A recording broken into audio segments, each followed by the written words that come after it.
What's up, everybody? Welcome back to another day of RSL Season 3. I'm State. With me is Sturgeon. How you doing, friend? I'm doing very well, thank you, mate. It is super exciting for me today. We finally have a ZVZ in Season 3 here. Yeah? Very much looking forward to that, and then some amazing games to come afterwards. Yeah, it's going to be an action-packed day. Again, we have that double schedule, and so there's 2 best-of-5s and a best-of-7 on the itinerary. That best-of-7 going to be with Hero versus Maru, by the way. That will be the winner's bracket finals. Winner of that one's going to be going on to the grand finals tomorrow. The loser will have to fall and fight on in the loser's bracket, and the top 6 we have already is just stacked. Yeah, so many good players here. I mean, Classic, you talk about Classic, he won the last 2 seasons, right? MaxPax, one of the top Protosses, and then you got Reynor and SHIN, both looking in good form right now. I still think it's up for grabs for anyone. Personally, I'm kind of backing Maru to win it. I think he's just looking in amazing form right now, but honestly, it's an open field. Anyone can still take this. Yeah, Maru Reynor or Maru SHIN finals would be a lot of fun. Of course, I love to cheer for. What am I saying? Cheer for. God, I'm all tongue-tied already. I love to cheer for the Protoss players, but we already have 2 seeded into the RSL finals in December, and so we want to get some diversity here in Season 3.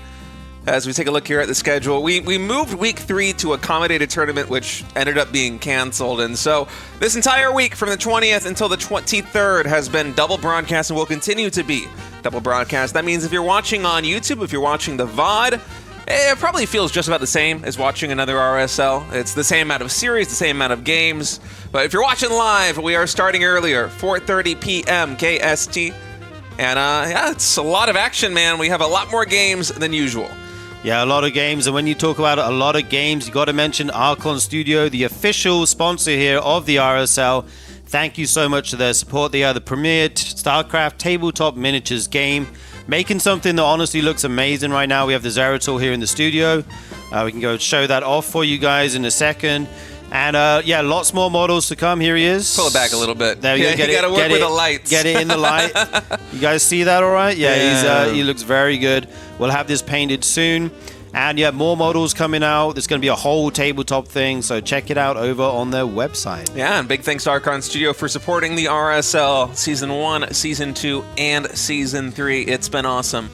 Archon Studio, like that girlfriend that stays with you from high school for life, man. She it's never true leaves. Love. Yeah. It's true love here between the RSL and Archon Studios. Yeah, and it's true love between us and our Patreon supporters as well. This tournament would not be possible without your support, so sincerely, thank you so much. There are a lot of different tiers that you can give at.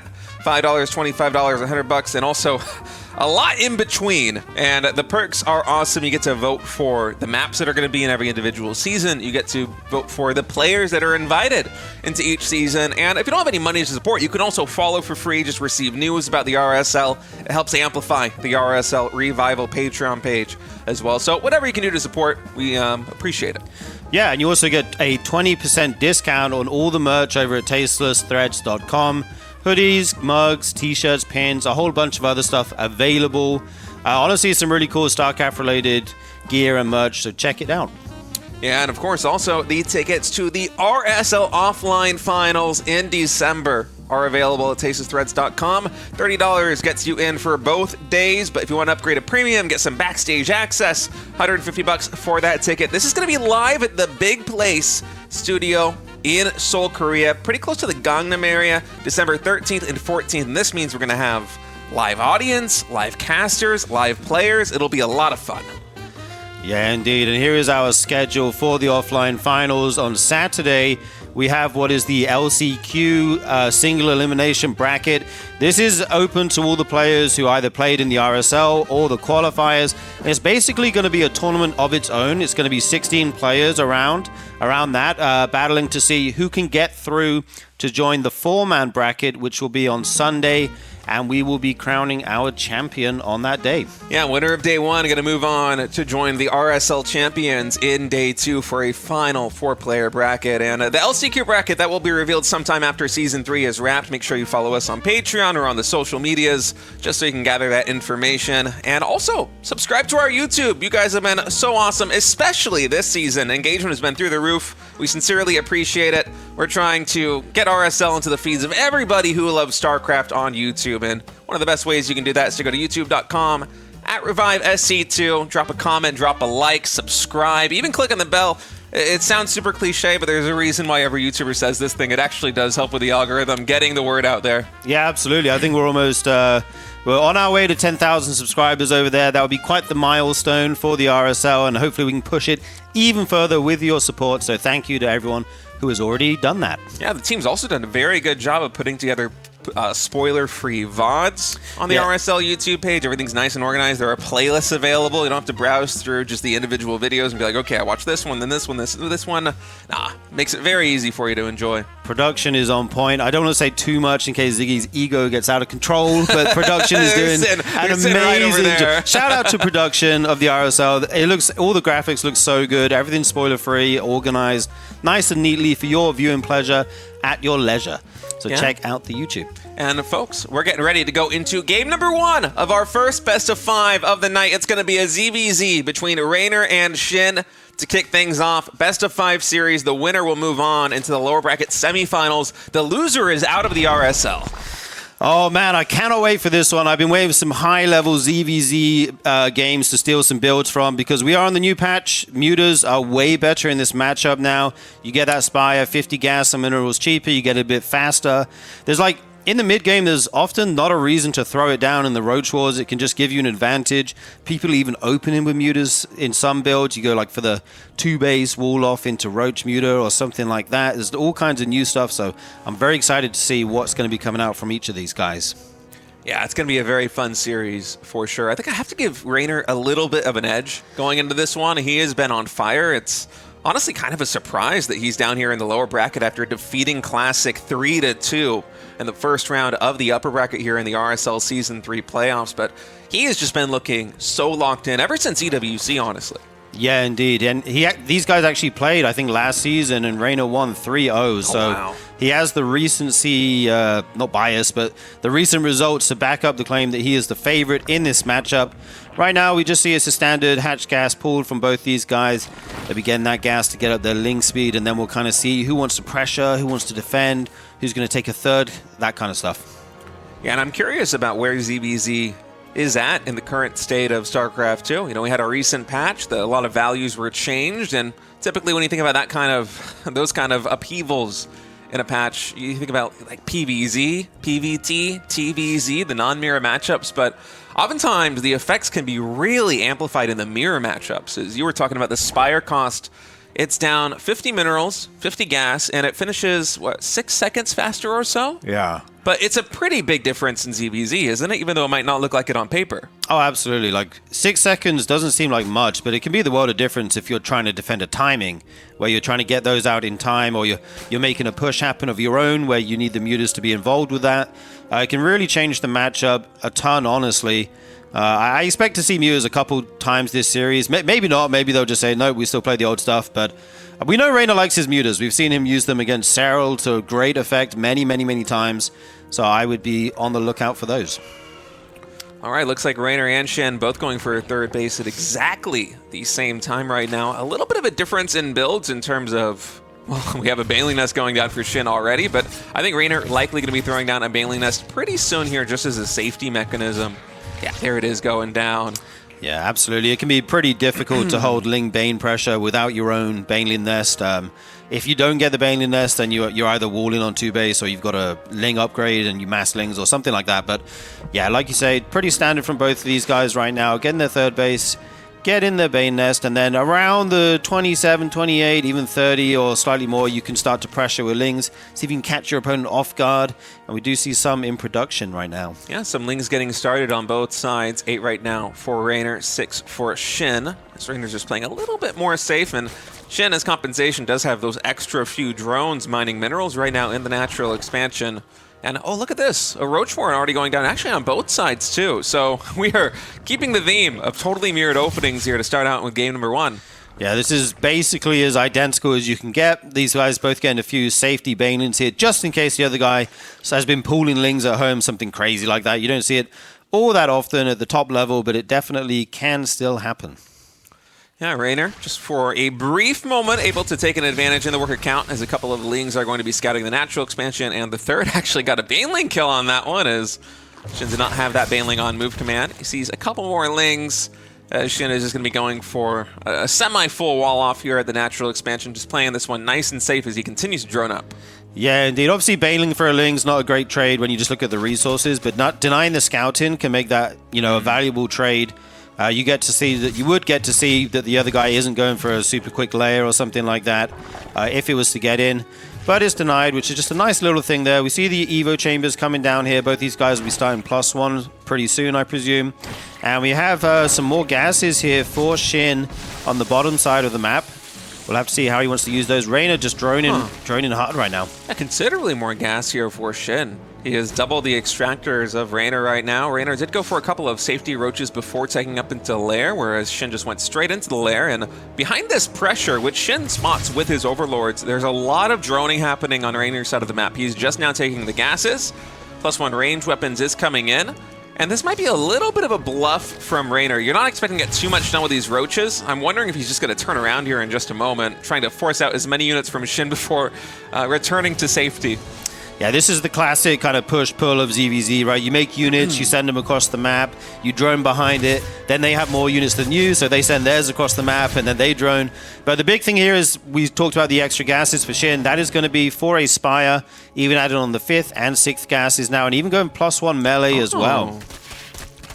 Yeah, for a moment there, I thought he had started +1 range attack. I wonder if he canceled that here for +1 melee. In any case, it is going to be the melee upgrade coming in right now here for Shin as he gets ready to take gases number 5 and 6, as well as a 4th base in the bottom right quadrant of the map. And that Spire is nearly done. Not a lot of minerals and gas banked just yet, but he may be able to start 7 or 8 mutas once that Spire is done. Yeah, indeed. It's going to be finishing up in the near future, and like you say, probably 7 or 8 will be the number he goes for. He did get the melee upgrade, which, sometimes leans you into thinking that they're going to commit harder to them with Lings as well, so you don't spend the gas on roaches, but honestly, that might not be the case. We'll have to wait and see exactly how he wants to play this. The Overseer flies in. Did he see the Spire? I don't know if he knows. He has the something else in the main as well, so I think he should have spotted it here. Yeah, nice scouting here by Reynor. The double Overseer scout to confirm the tech. Yeah, with Overlord speed as well. So Reynor going to have a lot of scouting information. And also versus those mutas, his Overlords that have been spread across the map can retreat to safety now. So he shouldn't be losing too much of the supply cap as the first mutas are entering the board. And I wonder what the transition is going to be here for Reynor. He's got a lot of roaches already. He is building Hydralisks, but do you think he's going to try and build up to some sort of timing attack here against the mutas of Shin? Yeah, I mean, if you're just against Ling Muta, you can just play Roach Hydra. If they start adding in Banelings, it's nice to have Infestors at some point to, fungal big groups of Banes. So it all depends kind of how much Shin commits into the Mutas, I feel like. Well, that will kind of decide Reynor's composition. We see him going for Lurkers now, which will pretty much shut down all the ground army of Shin if he's able to get a good number of them out. Yeah, Lurker is going to definitely be a threat here for Shin as that Mutaflock is getting considerably larger. I was wondering whether he might just cut the Mutalisk production, but it seems like he's going to go full-on Mutaling Bane here in ZVZ, which can be a really powerful composition. Of course, those Hydras being light units, if the Banelings get on top of them, it is so dangerous. Yeah, indeed. This is a comp that's on a kind of limited lifespan, though. You can't play Lingbane Muta forever against a Roach Hydra Lurker player. Like, if they get Vipers or Infestors out, the Mutaling Bane, drops off a cliff, basically. So you have to make some kind of timing work. And right now we see he's already on 84 drones, so he might just be looking to max out and go here as the Baneling speed starts to finish. Yeah, 10 Banelings getting queued up right now by Shin. 5 more mutas also in production. I'm curious whether he's going to continue to add on in the muta department or if it's just going to be Banelings. Right now it seems like it is just going to be Banelings as Shin is ramping up for a timing attack potentially at the 3rd base near the 1 o'clock position. Muta's able to find some damage between the main base and natural and the triangle expansion here of Reynor. Reynor pulling those probes to safety. Infestation Pit now coming in. Once the Infestors get on the map, it's going to be a lot harder for Shin to find good angles with those mutas because he has to watch out for fungal growth. But for now, he basically has full reign. Yeah, absolutely. These Lurkers are spawning at the perfect time. I think just before Shin wants to go, I think he's looking to find a good angle here and send that group of Lingbane in the top right into Reynor's 3rd and probably hit the front at the same time with the rest of his army here. Reynor's got to be aware of this, got to get in position, get these Lurkers ready, and he will be able to potentially hold this. And more Spore Crawlers now in production. 5, in fact, here for Reynor, as he's really respecting the threat of these mutas. Yeah. Fasters also getting trained right now. 2 of them in total. And SHIN, he's nearly maxed. I think the timing attacks have been coming in just a moment. Baneling's finding big connections on the drones. 11 of them go down, and that's going to prompt SHIN to potentially attack this triangle expansion. There are 3 lurkers, not on hold position. SHIN, how is he going to deal with these? You could just manually detonate the Banelings, but instead, no, he's going for the Hydras. Now, pulling them right back. He doesn't want to lose anything. Just take down the hatchery and then get out of here as quickly as possible. But, oh, does he not have roach speed? Yeah, putting all that gas. Those are some pretty slow roaches. Yeah, putting all his gas into everything else. I think he didn't have detection with that as well, but you know his target was the drones and the hatchery. We do see that Overseer there now. I mean, Reynor's held. He's took a very efficient trade in terms of just supply, but the problem is he's down to 65 workers versus the 81, so he's going to do a counterattack right now as his army is better. Yeah, this is what those extra Spore Crawlers were for, to try and slow the roll of those mutas in the base trade scenario. And SHIN, he has a decision to make. Do you commit into the natural expansion here of Reynor, or do you pull everything back to defend? For right now, it looks like he's just embracing the base trade. More damage being done here on the front door of Reynor. That tech, it's in a very vulnerable position, and Reynor, he's got to really quickly get some damage done. Banelings now coming in, looking for the angle. They want to connect. Oh, the fumble, though! The Banelings cannot find the connection on the Hydralisk. That is the main anti-air force here for Reynor, so a big win on the ground right now for our Italian Zerg, but the mutas are coming back. Yeah, so many roaches getting into the main of Reynor. They're going to do big economic damage. Meanwhile, Reynor taking out hatcheries, taking out a lot of units of SHIN right now. The Hydras come home to deal with those roaches, and this Lurker Roach Hydra Infestor force is still at the front and still looking very difficult to contest. It's not that many Hydras, though. We have 7 more mutas in production as SHIN is coming in. Oh, he snipes the Infestor. A fungal does pop there on those mutas. They're going to be able to retreat. Only a couple of them going down. And with only 1 more Infestor left, Reynor might have 1 more fungal here on the front lines in SHIN's base. I think SHIN can work with that. And actually, he's just going to go for a base trade again, is he? Yeah, I mean, as the Muta player, base rating is often in your favor, right? You're way more maneuverable, you're much faster, but Reynor's in the main, and this is a big problem. All your tech is going to get reset here if you're not able to clean this out. Those 3 or 4 lurkers done so much work, and here it comes, the final fight probably. Are there enough mutas to take out these Hydralisks is the question. SHIN has so much here, but the roaches stand strong. They're going to go to work on the drones. More than 30 falling already here. Yeah, the main base right now in disarray here of SHIN as 37 drones and counting fall. Finally is able to stabilize a little bit. Lurker also getting cleaned up here as the Overseer morphs in. And it's 46 drones to 45. Reynor, he's moving out on the map again once more with Hydras, but honestly, Hydras in this low count, I think the Mutaflock, if it fully heals up and we get just a little bit of reinforcement on the ground, it might be able to deal with these Hydras. One of SHIN's drones there for some reason, maybe preparing for a full base trade where did he shoot his own lurker there? Oh my god, yeah, he just accidentally, he's trying to, stutter step forward and accidentally A-clicks the lurker there. Those are so expensive and important in this situation. Reynor going to take down another hatchery here, but the mutas are looking for damage on the other side of the map. Yeah, but these Spore Crawlers, there's a lot of them here at the third base. The one on the mineral line does get taken out, so the drones are going to evacuate for now, running into the safety of the Spore. A couple of Hydras also assisting. I kind of like this position now for Reynor. I feel like the ground force in the bottom right, I'm not sure the Mutaflock can deal with this anymore. That is a lot of Hydralisks. There's very little mining left right now for SHIN and Reynor, even though the third base is basically forfeit for a Red Zerg. The natural expansion and the main base are still mining very efficiently. Another fungal going to get a couple more mutas here. It's looking very good right now for Reynor. Yeah, indeed. Those drones zooming by there, that's always funny to see. I think Reynor now, he's taking out 3 bases of SHIN. I think he can just come home now and sit on 2 or 3 hatcheries. He still has drones to actually mine from them, and his army does outscale, so you get a few more infestors, you get a huge Hydra count, and you can take those out for sure. But Reynor says, nope, I'm not going home. I have enough at home to deal with those mutas. I'm sending these Hydras across the map. Yeah, GG is called as SHIN recognizes the situation, and after an action-packed game number 1, our Italian Zerg is going to be taking a 1-0 lead in this best of 5. That was a really fun game. Yeah, that was sick. I really like the way he used the muta, did the Ling Bane muta timing there. It got damage done, like he killed a hatch and stuff, but Reynor was just kind of calm and collected, kept getting his high-tech units, and then once he was near max, he said, my army's better now, it's my turn to go, and then the game kind of got real messy. Yeah, that base trade, it looked like initially it was going to be in the advantage of SHIN. Of course, with those mutas, usually the base trade is in your advantage, but Reynor was so well prepared with just a plethora of spore crawlers across the main base, the natural expansion, and the third. It very much slowed down SHIN's base trading capabilities, and there wasn't any kind of barrier for the Hydras and the Infestors and Lurkers to slow their role in the main base of SHIN. The natural expansion went down, the third base went down. Eventually, also, the main base was under threat there. A lot of drones fell, and eventually Reynor, with just having a slightly stronger army, was able to close it out. Yeah, that game was kind of on a knife's edge for a moment there. Like, as the Lurker player, you can lose so easily if you don't see the mutas come in and snipe off 2 or 3 lurkers, or they pick off a spore in your mineral line which you didn't have queens next to, etc. And then suddenly you lose a ton of eco. But Reynor kind of played that really, really well. He had no big holes in his defense, I feel like. And then the counterattacks was at exactly the right time. If you move out at the wrong time, you can sometimes just get collapsed on by the Ling Bane muta. So very impressive stuff here in game number 1. It was also a pretty smart move by Reynor to be conservative with reinforcements, because there was a moment in the twilight of that game where we were wondering if SHIN was going to double down and go for the base trade again after losing the natural in the third.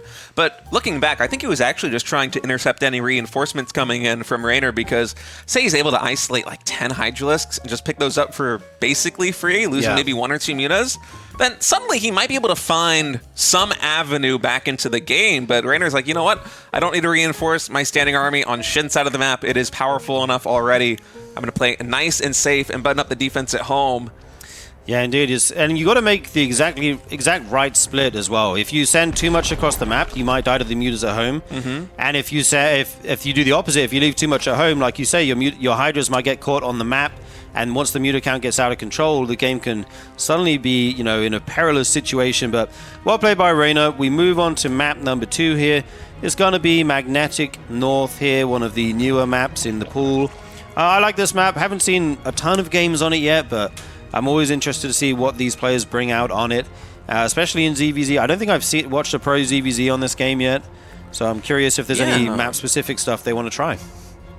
I feel like the biggest one of the biggest factors are going to be these high yield Vespene geysers, but in a ZVZ where map control is really paramount, I think it's going to be hard to secure those expansions. Certainly the one that's in the center location, where it's kind of at a junction between all of these different bases, either in the top left or the bottom right side of the map. Yeah, that one right there, Mapu. Because it's interesting, right? There's only a couple of mineral patches. It's basically half minerals, but anytime you can take a high yield Vespene gas, it feels really good. And so if we have a Mutiling Baneling player go for something like that, well, maybe they will be able to take one of these high yield gases. And oh my goodness, is the statue actually holding? Is that a marine and what is this thing called? It's like a Labubu or something, right? That's what the kids call it. Isn't it the Ewok or something? Yeah. I don't know what I don't know what the kids call it. I'm too old for that, but yeah. Anyway, it's cute, man. That's I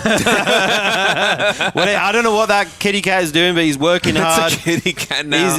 He's a little teddy bear. He's a little cat mechanic. It's a beanie baby. Yeah. Well, shout out to him. He's doing a good job there, manning the station. Right now, we just see the Overlords going across. Nothing too wild right now.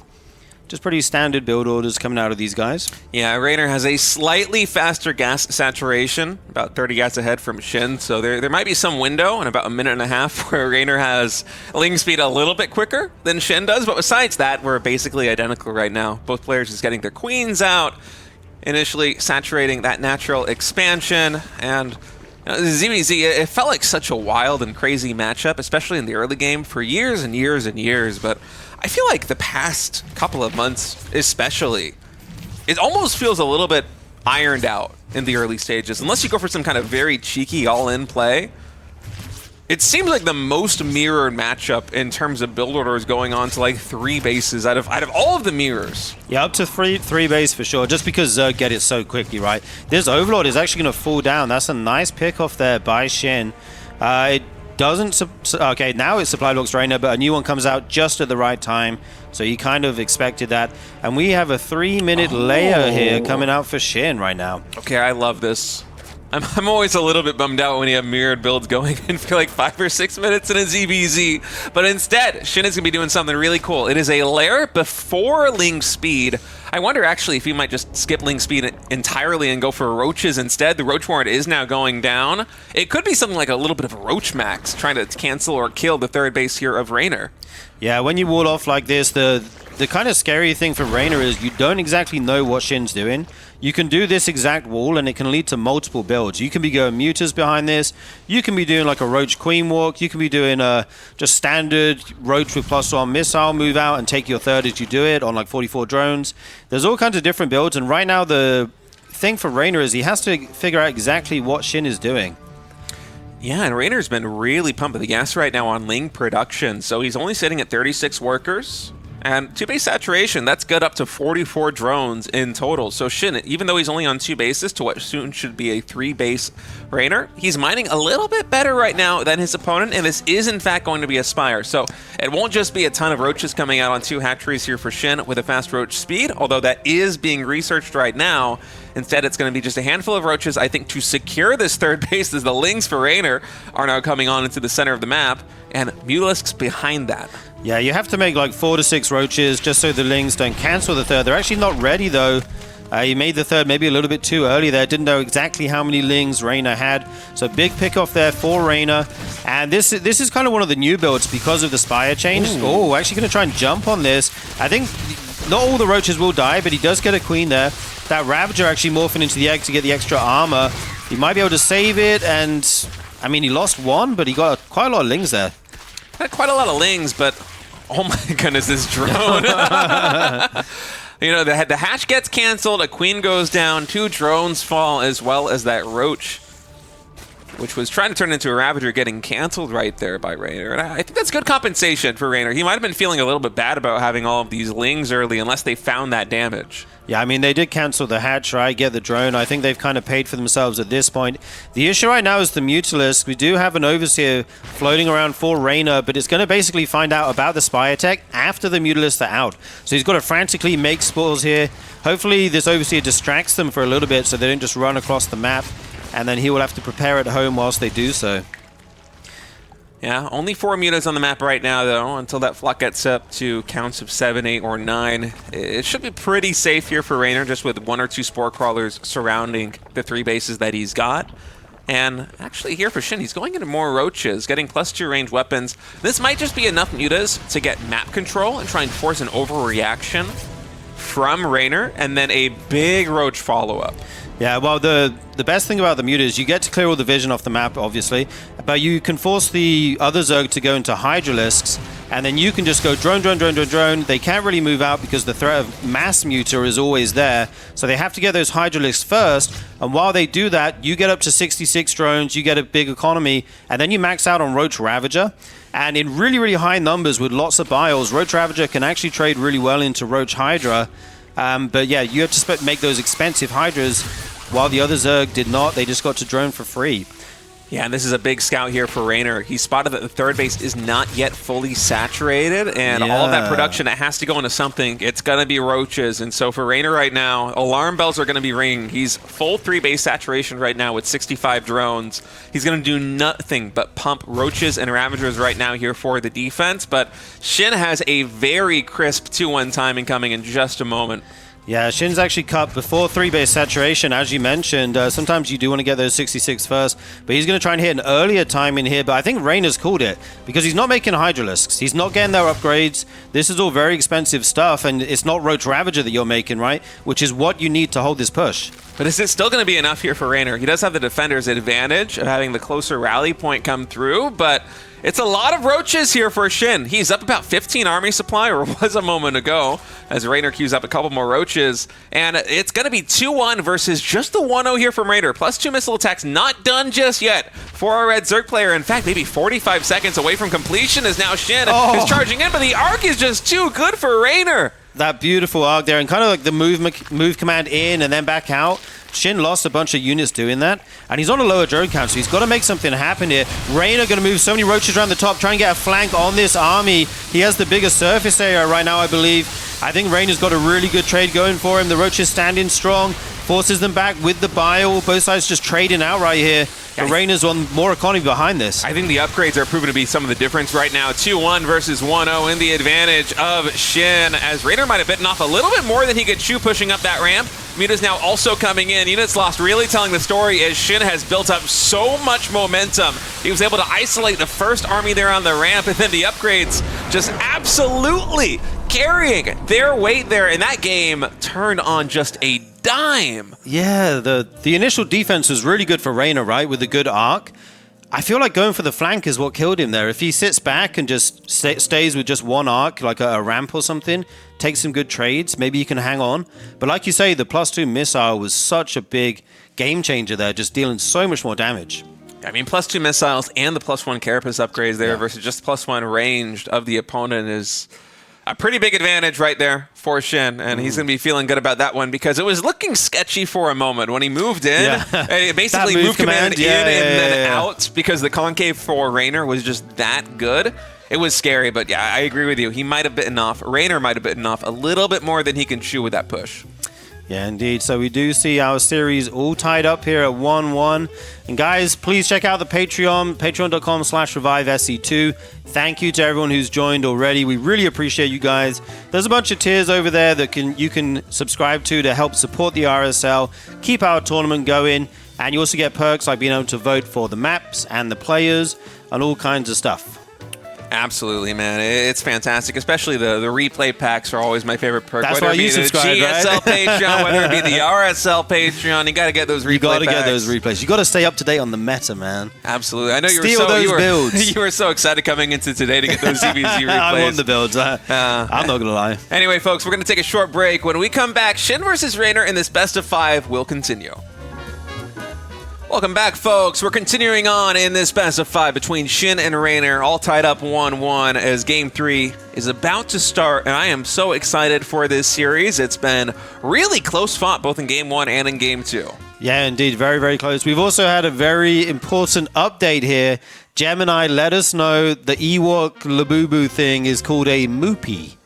And it's from the campaign. It's on some Protoss World or something. M-O-O-P-Y. It's a Moopy, guys. We figured it out. Gemini figured it out. Gemini also still not convinced. Gemini also looked up a Labubu on Google, and it's identical. No, it's not. It's the exact same thing. I don't believe this at all. It's completely different. You guys can Google this yourselves. It's completely different. It's a Labubu. I usually agree with you, Say, but on this one, I'm actually agreeing with Gemini. You have to cast like up to 3 more games with me in this series, man. You should be careful. You want to pick your side very carefully here. It goes against my principles too much to say that looks like a Labubu. I don't even agree with your pronunciation of it, but I think it's a Labubu. Labubu? Not a Labubu, but maybe. Regardless. I could be wrong about the pronunciation, but it's definitely a Labubu. No. Anyway, all right, guys. We'll let you guys decide for yourselves. It's tied up 1-1. Reynor, the red Zerg in the bottom left. SHIN, the blue Zerg in the top right. Takamuk Ellie is the map. And I think the question we're all asking is whether SHIN is going to go Muta again here in game number 3. Well, obviously he believes in them. He's gone for a Spire both games. This is kind of the new meta in ZVZ. Get a Spire at some point, right? Like at least one guy that... They just seem very good in the matchup right now. Obviously, it didn't work out for him in one of the games, but game 2 there looked very nice with the Roach follow-up timing. Yeah, it was a really smart play, going for, I think, just 4 mutas to take map control to reduce the vision there of Reynor. And Reynor even got a scout on the third base of SHIN quite quickly. Saw that it was only about half saturated at a timing when it absolutely should have been fully saturated. And from then on, Reynor just produced Roaches and Ravagers. He even made a very smart decision, as you said. Wasn't getting the Hydralisk upgrades, wasn't building Hydras, just investing everything into the short-term defense, and it still wasn't enough to stop the 2-1 build from SHIN. Yeah, that's kind of the bait, right? Like going too heavy into Hydralisks, getting their upgrades and stuff. Then you don't have gas for Roach Ravager, but I actually think on paper, Reynor's defense, like I think he did everything right. You can make like 10-20% more eco, which is what he did, and still survive. I just think that last engagement didn't go the way he wanted.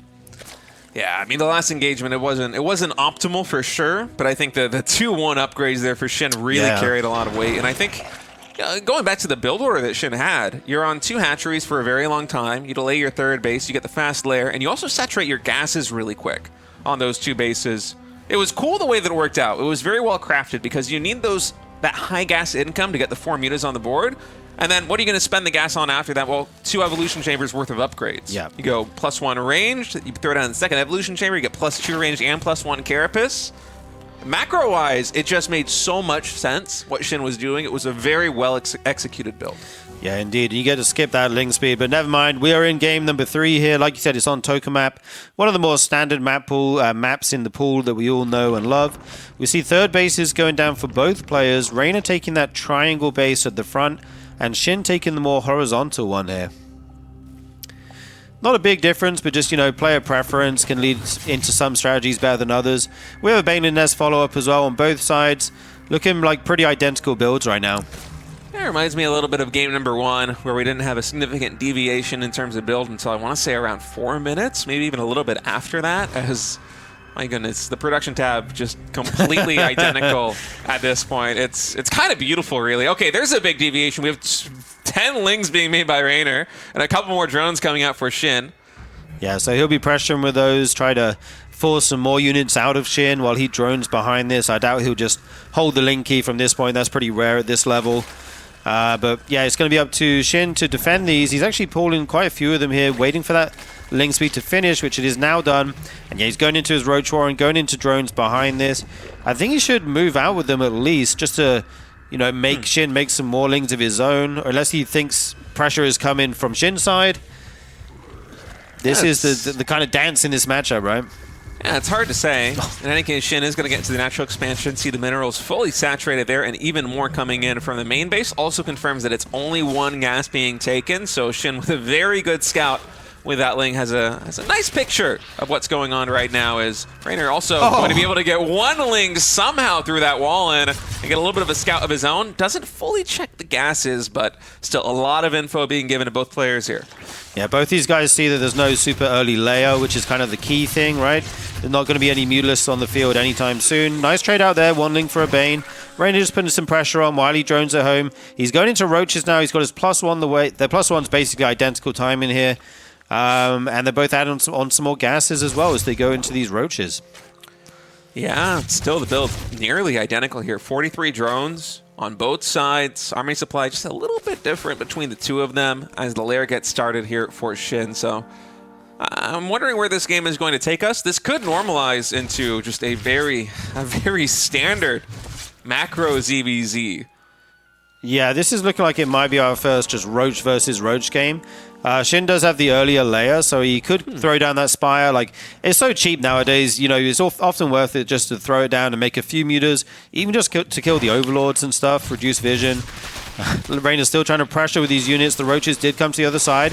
Shin looks like he has enough right now with the reinforcements. 10 Roaches in production. And Reynor will decide to go home. Reynor hasn't started the lair yet, by the way. He has just been pressing the Roach button for a pretty long time now. I think he might be trying to find a +1 range timing. It was looking for a while like this was just going to be a straight-up standard ZVZ, but he really wants to catch Shin in a moment of vulnerability where Shin is trying to tech up and get all of his lair upgrades, maybe even going for the Spire again. And then Reynor can find a big timing to exploit the weakness in Shin's build. And you can see he's only using a small number of his forces to try and usher away these lings to deny the scouting. As far as Shin is concerned, this looks pretty normal, but once he gets in and sees the drone count, okay, the third base actually a little bit oversaturated. I think the natural expansion is the one lacking a lot of drones. It's 10 out of 16 there in the third base. And now the Roaches are being revealed. This is so many Roaches moving cross map, but because it is just a hatch tech timing, there isn't going to be Roach speed.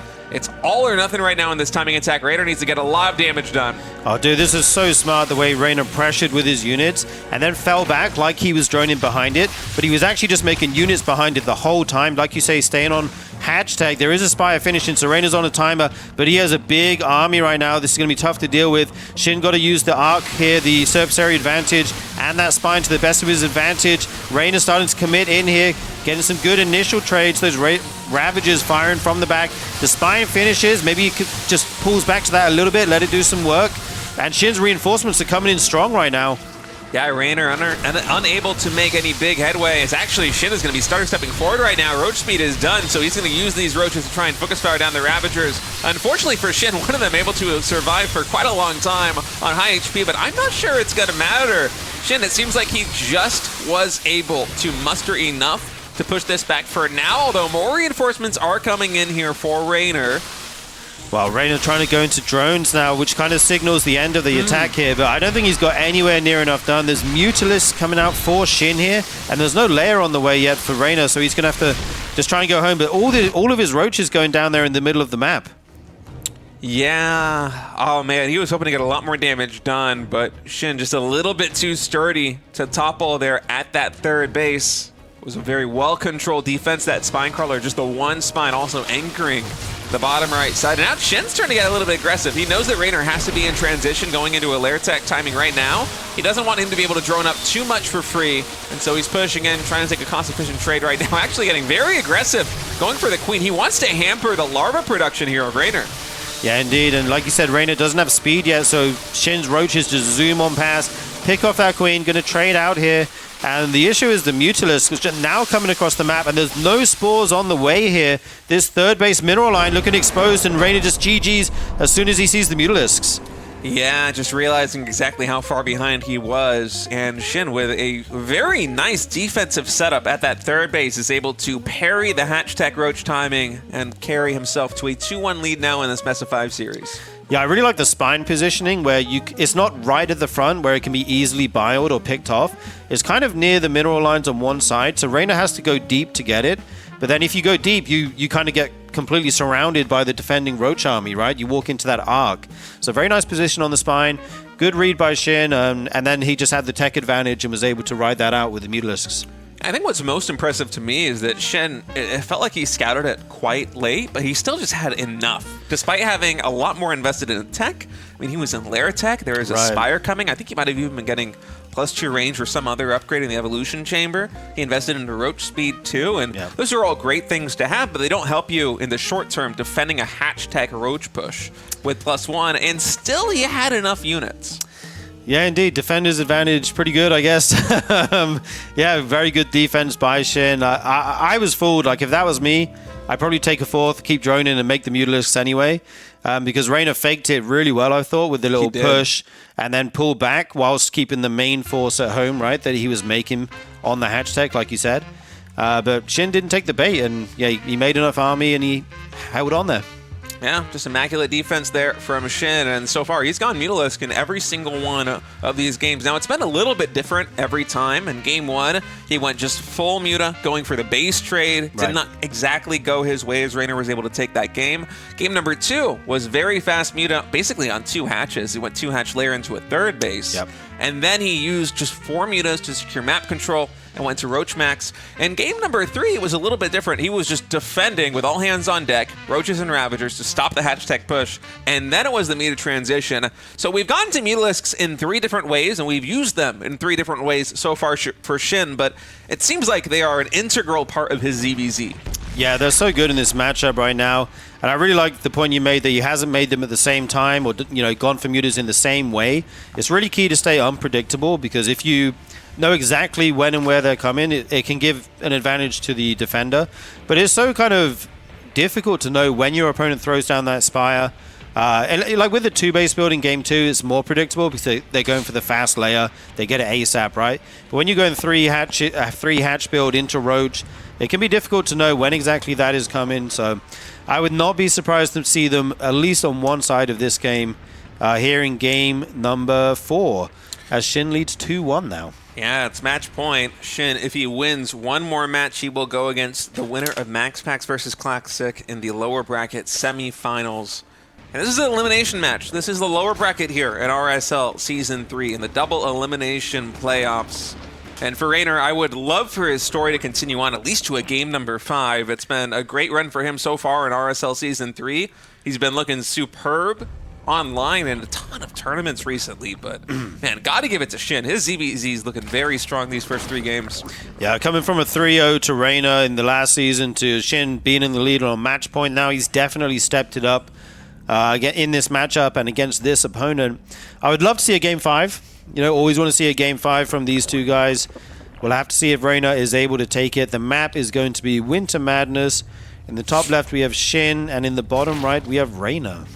Yeah, and looking at the architecture of this map, I wonder if this is one of the least friendly to Muta maps that we have in the pool right now, because you secure 3 bases, say, is Reynor right now. I'm just assuming that SHIN is going to be the one that proactively goes mutas in this matchup. And you kind of have this junction between the natural expansion and the third base where you can park a lot of your army, right? Yeah. This one ramp, you have an army right there. You can cover the natural expansion ramp. You can cover the third base location very easily. It's not a lot of space to navigate. And then you just have enough spore crawlers in the main base and the natural in the third. You can button up very nicely, kind of similar to the way that he did in game number 1, and just play for eventually getting up to Roach Hydra, Infestors, and maybe even a couple of Lurkers. Yeah, I definitely agree. The third base location is really good for that. You do have that airspace behind the third, so you can kind of go from the main to the third very quickly, which can be nice for the mutalist player. And then taking the fourth base as the non-muta player is, I think, where it gets a little bit tricky. They feel a little bit further out, but yeah, I kind of agree with what you're saying. At least on the 3 bases, it looks like a good map to defend mutas on. We'll have to see if either of these guys want to do it. Right now, it's just the 3 base standard build with the Baneling nest going. Oh, hang on a minute. I take it back. That's quite a little bit of an early Roach Warren here from SHIN. I feel like both players have been going for relatively early Roach Warrens so far in this series, but it's mostly just been a safety play. But this time, it's only SHIN going for the Roach Warren. Yeah, normally they get them, in the 30s drone-wise, but this is on 26 right now. We see Reynor's going down on 32, and there's, often when you make it that early, it kind of signals you're going to do some sort of hatch all-in, and he's made it in the main base, not at the front on the wall, which is kind of the standard way to do it. So he is hiding the timing on that. I wouldn't be surprised to see him try and send this here in a moment. Yeah, 4 Roaches do get queued up right now by SHIN, and he hasn't shown that there's a lot of Lings until just this moment because he wants to deny the scout coming in from Reynor. And Reynor, he's still droning. He actually spots all those Lings and he queues up a couple more drones. The alarm bells are not ringing just yet. He's going to take another Vespian Geyser. I wonder if SHIN is going to transfer some of these drones from the natural expansion to the third just to fully feign it, or if the mining is too critical right now.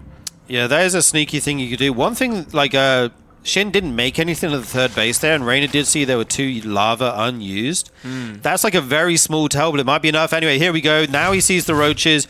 It's all hands on deck. Reynor's got up to 44 drones. That's a lot of drones. That's a lot of drones. He's going to frantically make Roaches here. A couple Banelings in case there's a Ling flood behind the Roaches, which we see there is. That's the correct call, but the question is just, will he have enough here? The Spinecrawler starts right now, but it might be a little bit too late. The fight is going to commence in just a moment. Roaches streaming in right now for SHIN. The Lings for Reynor getting a good surround on the red HP Roach, trying to get the kill, unable to confirm it as now SHIN is just pushing on through. Lings and Banelings also reinforcing. Reynor struggling to defend. Oh, it's looking pretty good for SHIN right now. Yeah, there's so much Zerg here for SHIN. That Spinecrawler does fall. The Ling's getting on top of these Roaches right now. I don't know, Reynor's doing his best to hang in here, but there's so much for SHIN right now. He just needs a little bit more time. Some more Roaches to reinforce. Reynor does. He's so close to cool right now. If Reynor gets one more good wave, it's possible. He's lost some drones, but it doesn't matter. He's still way ahead in economy. And I think Reynor's actually going to do it here. Incredible defense here from Reynor. Being up so many drones and still being able to hang on here is amazing. 44 drones to 25. SHIN invested everything in that timing attack, and Reynor was still able to stop it, even without the Spinecrawler. I thought for sure you're going to need a Spinecrawler done already is Reynor to hold on, but oh man, the defensive micro just spectacular there for Reynor. Also not missing a beat in the macro, getting those Roaches to the front line as quickly as possible. He was able to stabilize, and now he's feeling so comfortable. I think this is one of the most commanding positions that Reynor has been in any game so far this series. Oh yeah, Reynor knows how to close these out. He's going for his layer, he's getting his evolution chamber, getting some upgrades, adding on more gases. SHIN goes back into drones. You can't just keep all in, I guess, when Reynor already has the army advantage. Nice little scout here from the Ling. He sees, okay, he's added some drones to the third. Going to push this Overlord away. And this might be the first time we see Reynor go for mutas. I think it makes sense to do them when you're this far ahead. But we'll have to see if he does want to go for that or not. How many gases do we have right now? Just the 4 for him. You could throw down the Spire and add more gases, or you could just go for Roaches. He can. I feel like he can do whatever he wants at this point when you're this far ahead, right? Like, hey, okay, we do see the Spire. That makes sense. Just get the map control even more. But in a very commanding position here, as you said. Yeah, Reynor now going up to 6 gases with that Spire as well. Roach production also continuing on for both players here. For SHIN, he's doing it at 43 drones. He did drone up a little bit. He was at 25 when he did that push earlier on in the game, but he might just try and get something done with 3 hatches worth of drones right now. 43 in total. He is not building any more, just Overlords, Roaches, waiting for that +1 range attack to finish. Now this is hatch all in wave 2. Yeah. But when the first one fails, the second one becomes even less likely to succeed. I mean, if the Mulists ever get out, there's no chance of it working, but it should hit before then. He's starting to move out now. He has a decent army supply lead, actually. He's actually ahead in army just, but I think Reynor seeing it come in, throw down some spines, getting those Ravagers. He's batting down the hatches here. Oh, that Bailey connection is huge for Reynor. Even the Queen getting in time to block the entrance to the natural expansion, so no run by here for SHIN. As SHIN is getting ready to push into the third base. 2 more Spine Crawlers going to be finishing in just a moment. I'm not sure he's going to have enough to break on through. He does have the +1 range attack advantage here with the numbers. Once the next wave of reinforcements come in here for Reynor, are going to be looking spectacular. Upgrades finishing now. Spire is done, but for Reynor, it's all about the Roaches. He stutter steps forward, focus fires down those Ravagers, and we are going to a game number 5, Sturgeon. Oh, yes, that's what we like to see. I mean, SHIN didn't even have Roach speed there, which Reynor, his was just finishing, so you can't even run away and try something else. All those units going to die. I can't believe he held that on 44 drones. Yeah, that was wild, actually. I want to go back. That's like pretty insane. I want to watch that replay. When those replays get released after this weekend, man, I'm checking out that game because 44 drones holding off what was a 25. It was a 26 or 26 for the Roach Warren, and then you just stayed on 25, right? Yeah. Ooh. I mean, that was a spicy attack coming in from SHIN, and it's a bit of a coin flip going for that play. But I think against 44 drones, you're expecting to win. That's kind of the ideal situation, right? Like no Zergers going to drone above 44. That's kind of the upper limit before they confirm that you're droning more or get on the third base. But the sweet spot would be like 30 to 35, right? 38 would be like the upper limit maybe, but he went all the way to 44 and still held it. Super impressive defense by Reynor. Yeah, I like the decision by SHIN, even though it didn't pan out, by the way. You're up 2-1 in the series. Yeah. Just go for a little bit of a coin flip in game number 4, because Sure. if you win, you're going into a ZVP in the next round of the tournament, and your opponent is just done. They are out of the RSL. So Yeah. I thought it was a very smart move, but it did not work out there for SHIN, and now Reynor has one more chance. We're going to a game number 5. The winner of this one will advance into the next round of the RSL. They will play on the final day tomorrow. The loser is going to be out. The map is loaded in. Maganatha here for map number 5. Reynor spawning in the bottom right. SHIN in the top left. All right, here we go, Chad. Game 5. All the marbles on the line right now. You do not want to lose this. This is where you bring out your best, highest % chance to win build. We've got to see what they're going to go for. I mean, if you think about SHIN's games, I'm pretty sure he's probably going to go Roach Spire because that's worked both times he did it, right? Apart from like the Roach Ling Bane attack didn't work, but the games where he just went Roach and Spire, he won both of those, so maybe he's going to lean into that. We'll have to see, though. I mean, that might be the expected thing, right? And then you do something different. We'll have to see. Yeah, it's hard with players like SHIN and Reynor who are so comfortable and so familiar with best of 5 and best of 7 series because they get deep in tournaments like the RSL, and there's a lot going on behind the scenes in terms of, okay, what map do I use this build on? What kind of plays am I going to make if I'm up this way in a series, or if I'm down in the series? How do I try and button up the defense? Or do I still go for a gamble? There's a lot of strategic decision making that comes in, and as you said, the expected thing for SHIN is that he is going to play Spire again, that it probably is going to be Roach Spire, but that might mean that it's good for him to do something completely new, fresh out of the box. Yeah, indeed. The mind games can start. Sometimes you can even trick yourself thinking too much about it. But yeah, there will be some mind games involved here as we go into our final map on Maganatha. A very standard map. Everyone knows this one. It's been fairly mapped out, it feels like. Right now, we just got some pretty standard openings here. Hatch gas pool on both sides. And yeah, we're going to have mirrored builds here for a bit. And then once that 30 supply drops, we'll see if anyone wants to go for a third base. If there's any 2, like wall-offs, 2 base builds, that kind of thing. The first 3 minutes of ZBZ feels like watching a PvP and waiting for the Cybernetics score to finish, you know? It just takes a bit longer, right? Yeah, some of the deviations that we've had come in for these players is like a handful of lings, just a little bit faster, say 3 or 4 larvae faster than the opponent. But in general, when SHIN and Reynor are both just developing normally, the timings are near identical. I mean, sometimes in some of these maps, we're looking at the production tab, and it is exactly the same units coming in at exactly the same time, like right now. Yeah. Yeah, absolutely identical for the most part. Even another set of lings here as they see their opponent sends out a set of lings. You want to match that count. And now we see the third bases. Again, we do have a difference in which third base they're taking. SHIN taking the triangle one this time and Reynor taking the horizontal one. Was it the opposite last time? I can't remember, honestly. I think it might have been, but I can't remember. Anyway, there's going to be a Baneling Nest follow-up on both sides. Pretty standard stuff here. Yeah. Reynor just doing a little bit of damage right now to this hatchery. Reynor's so good with a micro, man. You don't have to worry. I was a little bit worried for SHIN. Were you? Because Reynor's so good. Yeah. It feels so bad to lose. It doesn't actually matter in like the long term, but like losing the first little 2v2 Ling War feels so bad, man. No, I've been watching Reynor stream some League of Legends, man. He's really good at controlling one unit. So I don't think you need to worry about these Zerglings at all. Oh, man.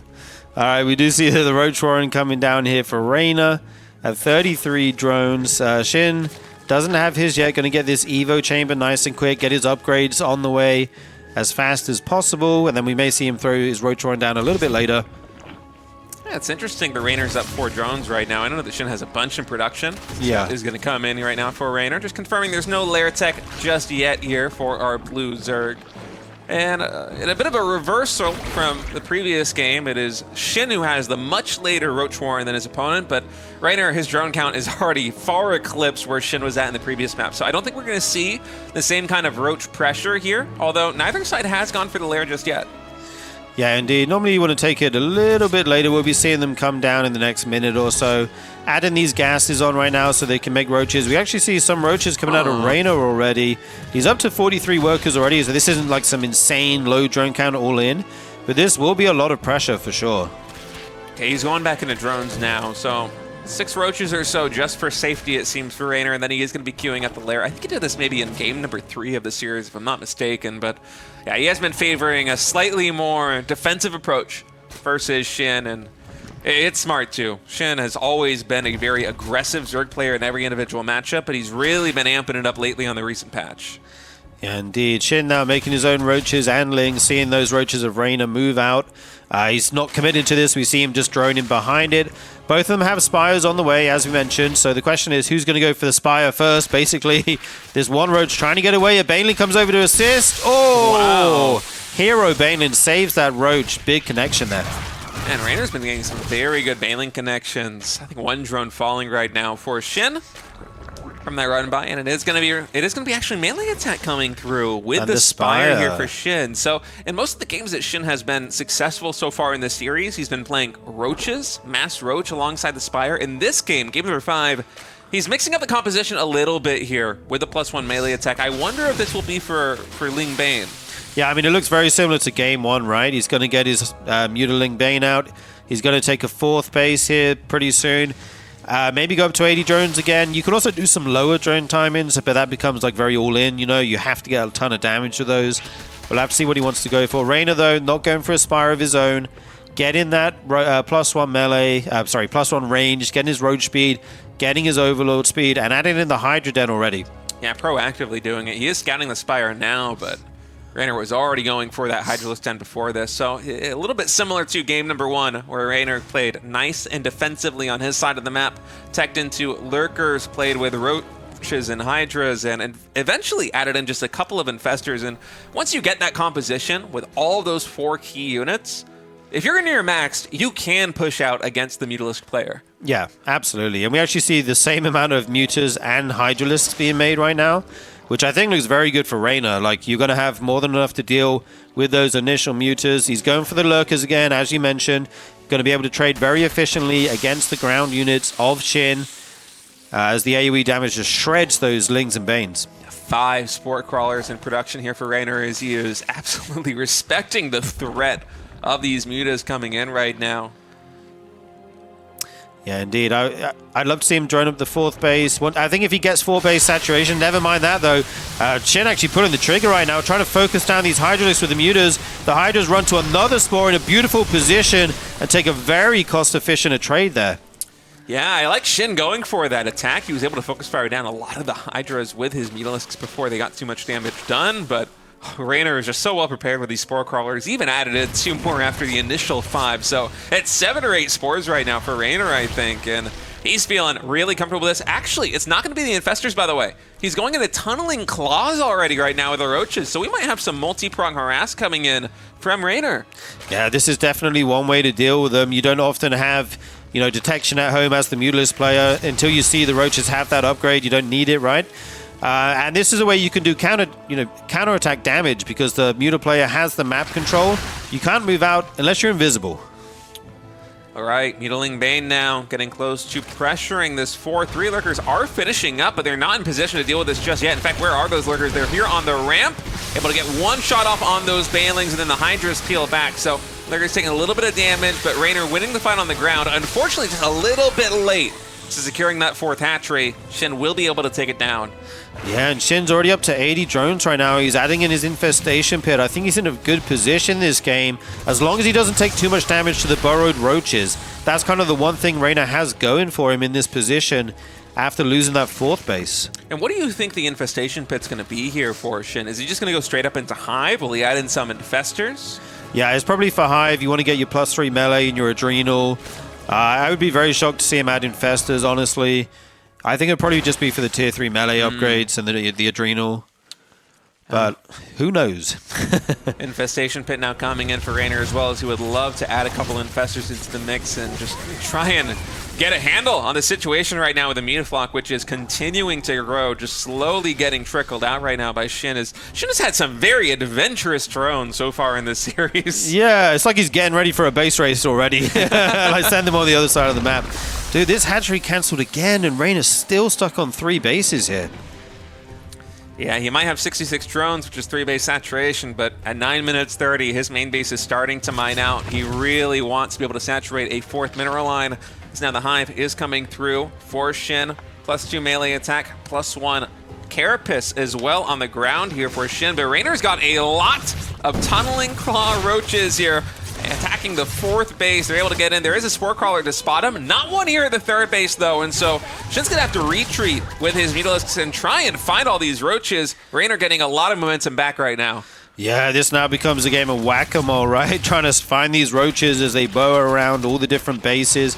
10 drones going down already. It's nice. It's not enough. Let's just say that. SHIN's still on 80 right now. And he has, all the map basically going up to 5 bases already. But the big thing for Reynor is it buys him time to finally get that 4th base going, as well as his tech. Yeah, getting the infestors up is crucial here for Reynor. I think the first 2 will be entering the board in just a moment. It's Ultralisks, okay. Oh, with Microbial Shroud too. Oh, that's wow, very that's exciting. so sick. Oh, this is so cool right now by SHIN. Muta's coming in once more to the 4th base here of Reynor. And honestly, they're in the point where they can almost one-shot these spore crawlers. That queen gets one shot, in fact, as the Muta ball is just out of control. Yeah, this is so many Mutas right now. Nothing to contest them. The Hydra's trying to run up. Already a lot of damage done. And yeah, you really used to go... You Ultralisk. Ooh, nice fungal there. Huge fungal. Is there another follow-up one? There isn't. That infestor just popped from the main base, so the other infestor must have just hatched from another hatchery. Just wasn't able to get up that main base ramp in time. Muta is going to continue the reign of terror over at the 4th base right now. And Reynor, he is getting a little bit of damage done. These roaches are actually going to spot the Ultralisk cavern, so he does know what the tech of choice is going to be here for SHIN. But how do you deal with Microbial Shroud Ultras right now as Reynor? Yeah, I mean, basically the only thing that can contest them is Lurkers, and you didn't used to go Ultralisk into Lurkers because the Lurkers shredded them, but with this Microbial Shroud, reducing that damage by 50%, cutting it in armor, half. By the way. Yeah, right. And our Ultras have a lot of armor. Yeah, it's insane, man.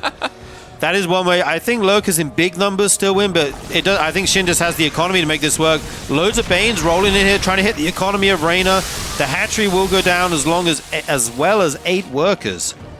Yeah, Reynor, he's trying to just play defense right now. He knows that he's not in a good position. The Mutas have been able to get a little bit too much damage done, and so he's walling in the 3rd base right now with Evolution Chambers. He's rebuilding the 4th. He's adding in more static defense. Ultras are great at trying to bust compositions like this one. 3 more are in production. I think a couple are on the map already.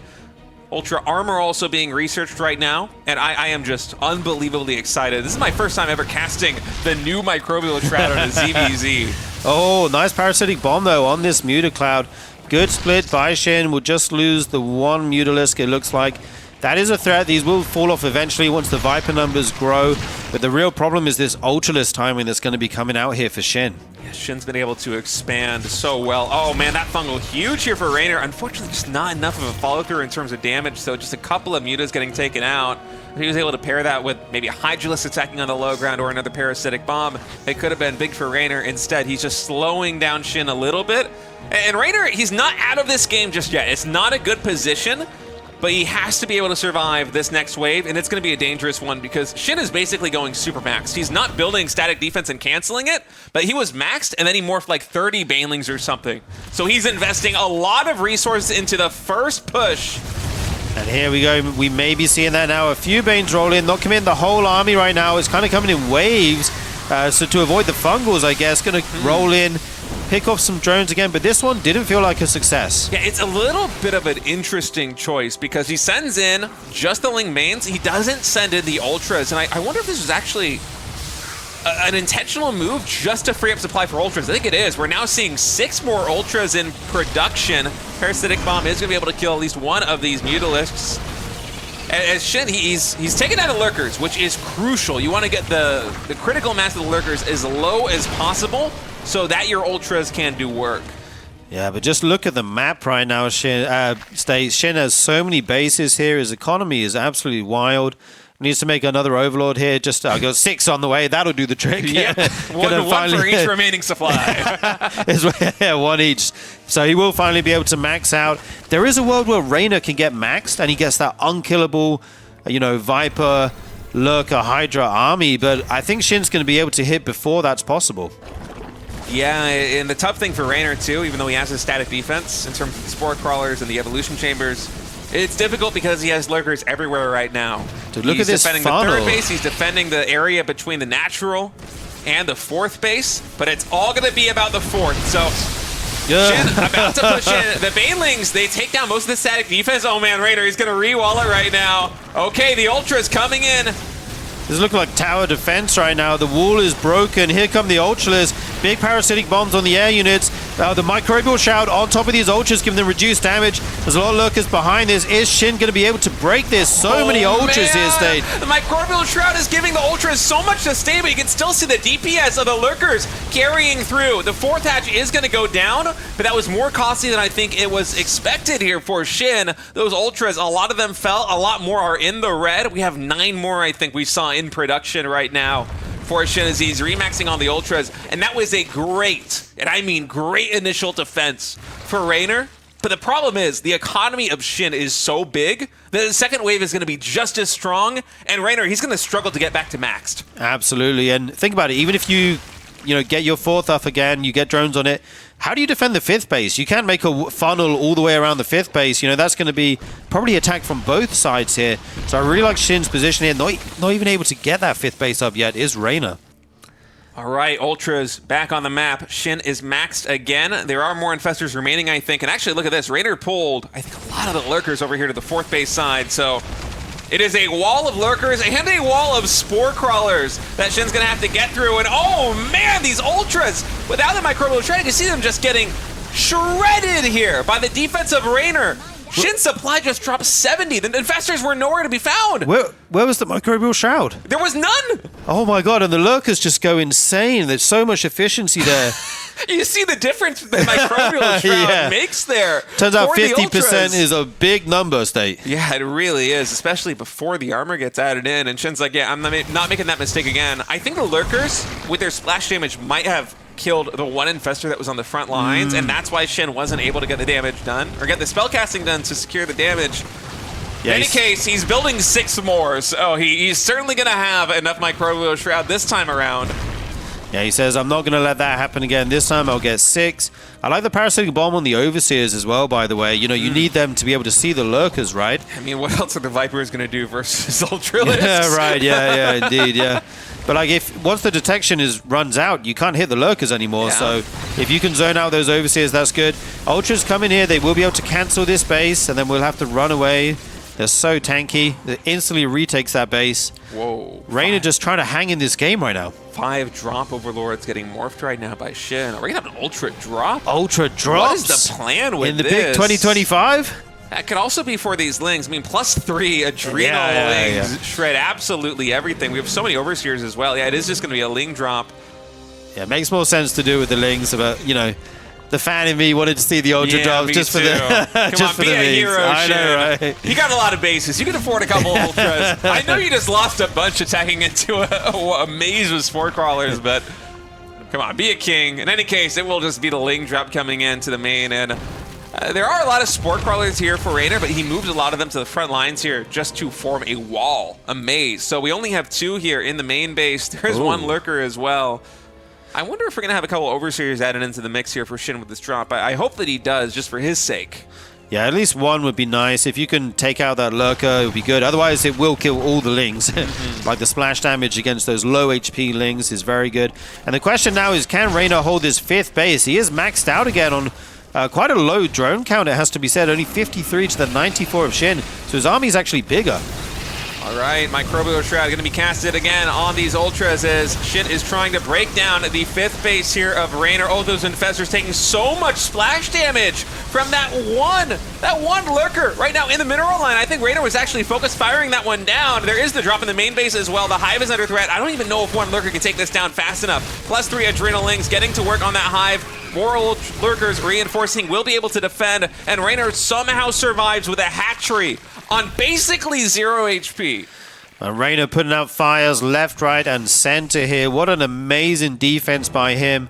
The question is, 23 Ultras going down for only 15 Lurkers. But 19 Corruptors in production right now for Shin. He recognizes that the Lurkers, they are not going to, or not the Lurkers, the Ultras are not going to get the job done.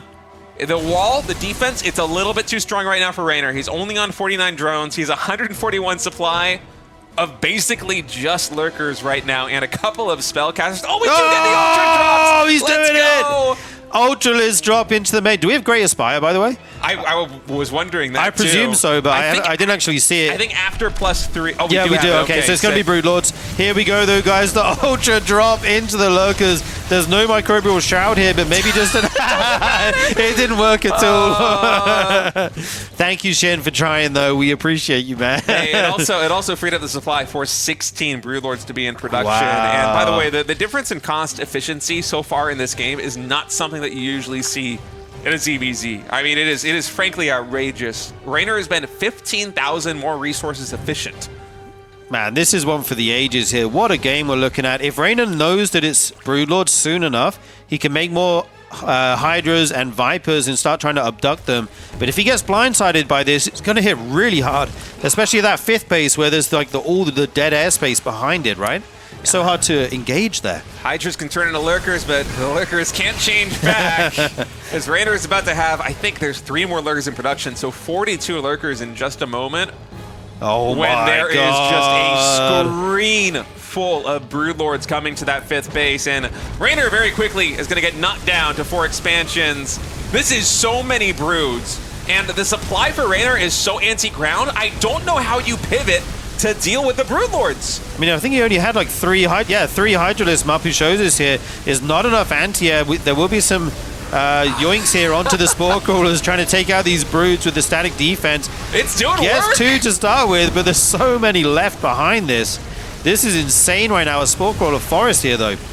Yeah, I mean, it was a wonderful maze against the Ultras, able to secure some kills here versus the Broodlords as well, but there's just so many of them.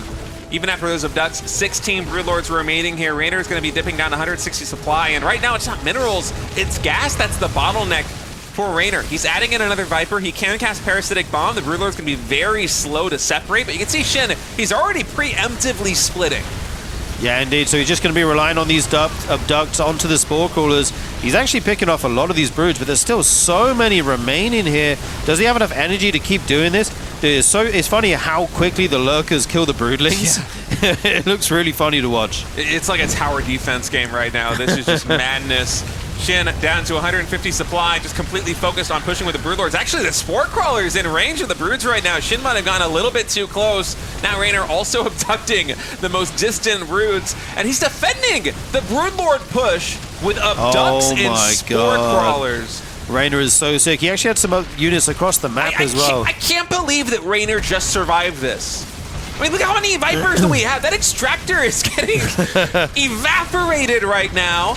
And now we have 11 more Ultras in production, but isn't the lurker count still extremely high here for Reynor?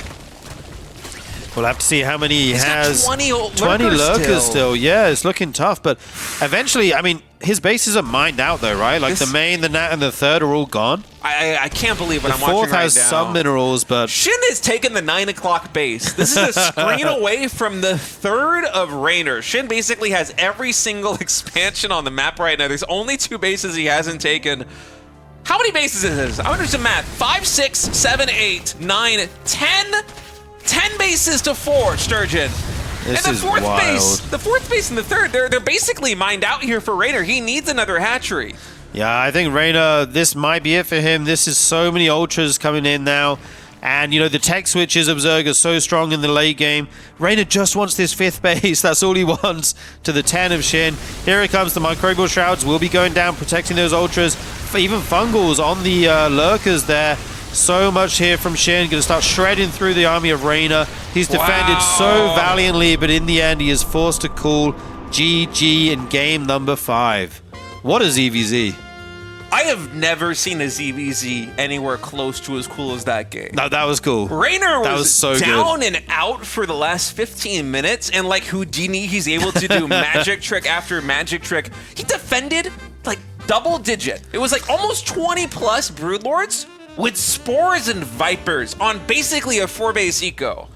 Yeah. That was absurd. It was insane, how many Ultras died that game? It must have been like 30 plus Ultras. Yeah, just the efficiency was absolutely wild. The Sim City for Reynor, the static defense, abducting those Broodlords like you said. We'll probably not see a game exactly like that for a long time. That was madness. SHIN is going to be victorious, but this is what in Total War would be called a Pyrrhic victory because the units lost were just insane. But hey, massive props to SHIN for going up to, I think, 11 bases at the end of that game. Versus new record, the man. 4 or 5 bases of Reynor. I mean, that was pure economic might versus pure cost efficiency, and that's not really something that you see very often in a mirror matchup. Of all things, you might see that in a ZBT, you might see that in a PBT, but in a Zerg versus Zerg, oh, it was spectacular. Reynor, that was a fantastic showing. I hope that we see him make a deep run in the LCQ later on this year, but unfortunately for him, his Season 3 story is going to be ending here, but my goodness, I'm at a loss for words right now after that best of 5. That might be one of my favorite ZBZ series ever.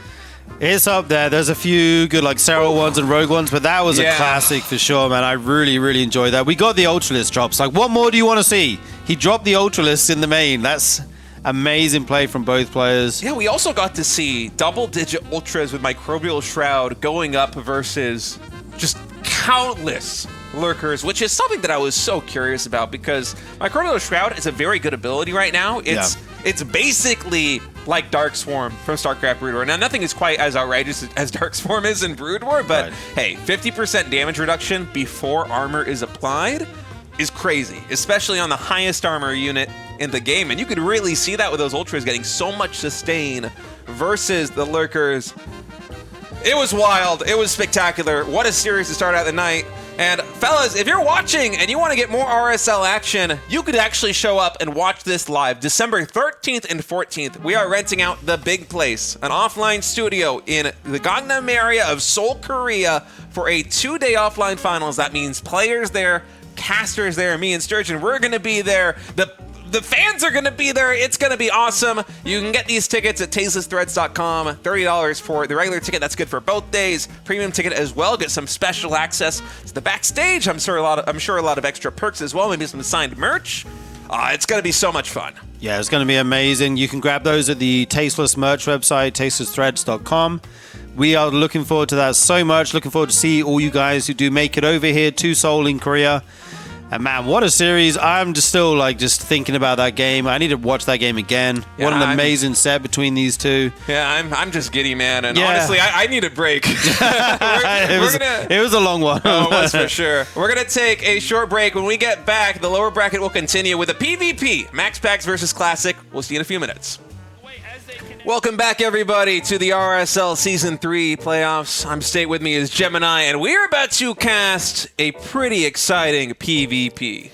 Yeah, it's going to be great. Classic versus MaxPax is about the best you can get when it comes to a PvP in these days, so it's going to be very fun to see what these guys come up with against each other. I mean, one person is the one gate fanatic, one is the, I don't know, just the overall stock standard, just really good overall Protoss player. That is the back-to-back RSL champ, by the way. The only ever RSL champion up Yes. until this point, man. He won Season 1, he won Season 2. He's still in the running here for Season 3 and the top 6 already, although it's going to be a bit of an arduous path for Classic. I don't think that he's ever been knocked to the loser's bracket, if I'm not mistaken. I think he's always just secured the victory straight from the winner's bracket, but Reynor made things very tough for him, knocking him out in the winner's quarterfinals there.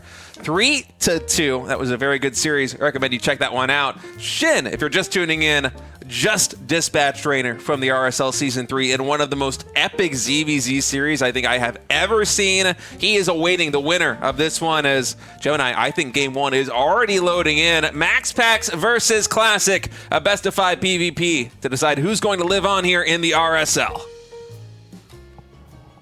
All right, first map is also going to be Mothership.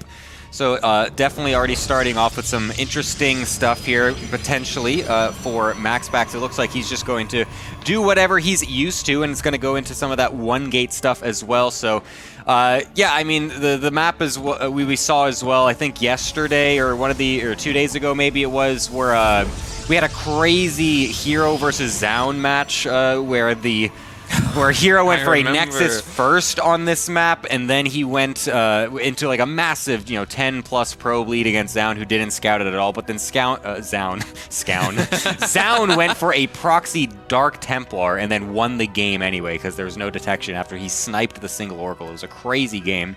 Both probes are going to actually meet each other as they both go to the wrong scouting location. Who's gonna notice first? Apparently who's paying attention? Okay, it's finally Classic. Oh, MaxPax is asleep at the wheel right now. Yeah, what's that? He's still gonna scout the main base. It's like, oh well, you can never be too sure, Gemini. Yeah, maybe he's trying to mind game the hell out of me right now. For Classic, this will be a 2 gateway on the high ground opening, and MaxPax looking like he's going for a very fast expansion. Because Classic scouted the wrong location first, this means that the probe is not in position to block the Nexus here of MaxPax. And, oh, look at this. Already a very spicy proxy pylon coming out here for Classic. Yeah, I'm curious to see what he's going to go for. It might just be a good old proxy robo, or it could be an extra gateway or something. Maybe go for a 4-gate trigger. Tried that against MaxPax, but didn't really find success with it. But since it is going to be the 2-gate versus 1-gate opener, it's basically going to be on Classic here to try and bust down MaxPax before he's able to get his setup all ready to go. Yeah, MaxPax's going to have to rely on a Stargate and a lot of shield batteries if he wants to survive versus what Classic's about to dish out. The probes do a little bit of sparring contest over here outside MaxPax's natural expansion as Classic is queuing up the first couple of Stalkers, and no Robo Proxied just yet. Honestly, that's not much of a surprise to me. Usually when you're trying to break down MaxPax's style of 1-gate fast expand, the most important thing is having a healthy Stalker count. So instead, Classic going to be adding in a 3rd gateway and using those minerals to just immediately get some more Stalkers started up at home. Yeah, we'll see if this is actually going to be able to break, and we have that 3rd gateway coming on in, and it looks like it's probably just going to be a straight-up 4-gate to try and bust this down. Like I said, we didn't find too much success with it with Trigger earlier on against MaxPax in the upper bracket, so we'll see if Classic can bring this in. As the Stalkers do finally make their way to the front of the base, going to try to burn out some of this energy on the shield battery, just poking away at this Adept as long as possible. And then we're going to be going into that 4th gateway there for Classic. So, yeah, this is where we're bringing back Shades of Wings of Liberty yet again, seeing if we can use this age-old strategy yet again in 2025. A good old-fashioned 4-gate. The first build that I ever fully practiced in StarCraft right? II. Yeah. Oh, this is going to be a lot of fun. Another shield battery coming in right now here for MaxPax. The first shield battery already nearly out of energy as 4 Stalkers are able to push through into the natural expansion. Energy recharge is going to buy MaxPax a little bit of time for that first Void Ray to come out and get in position.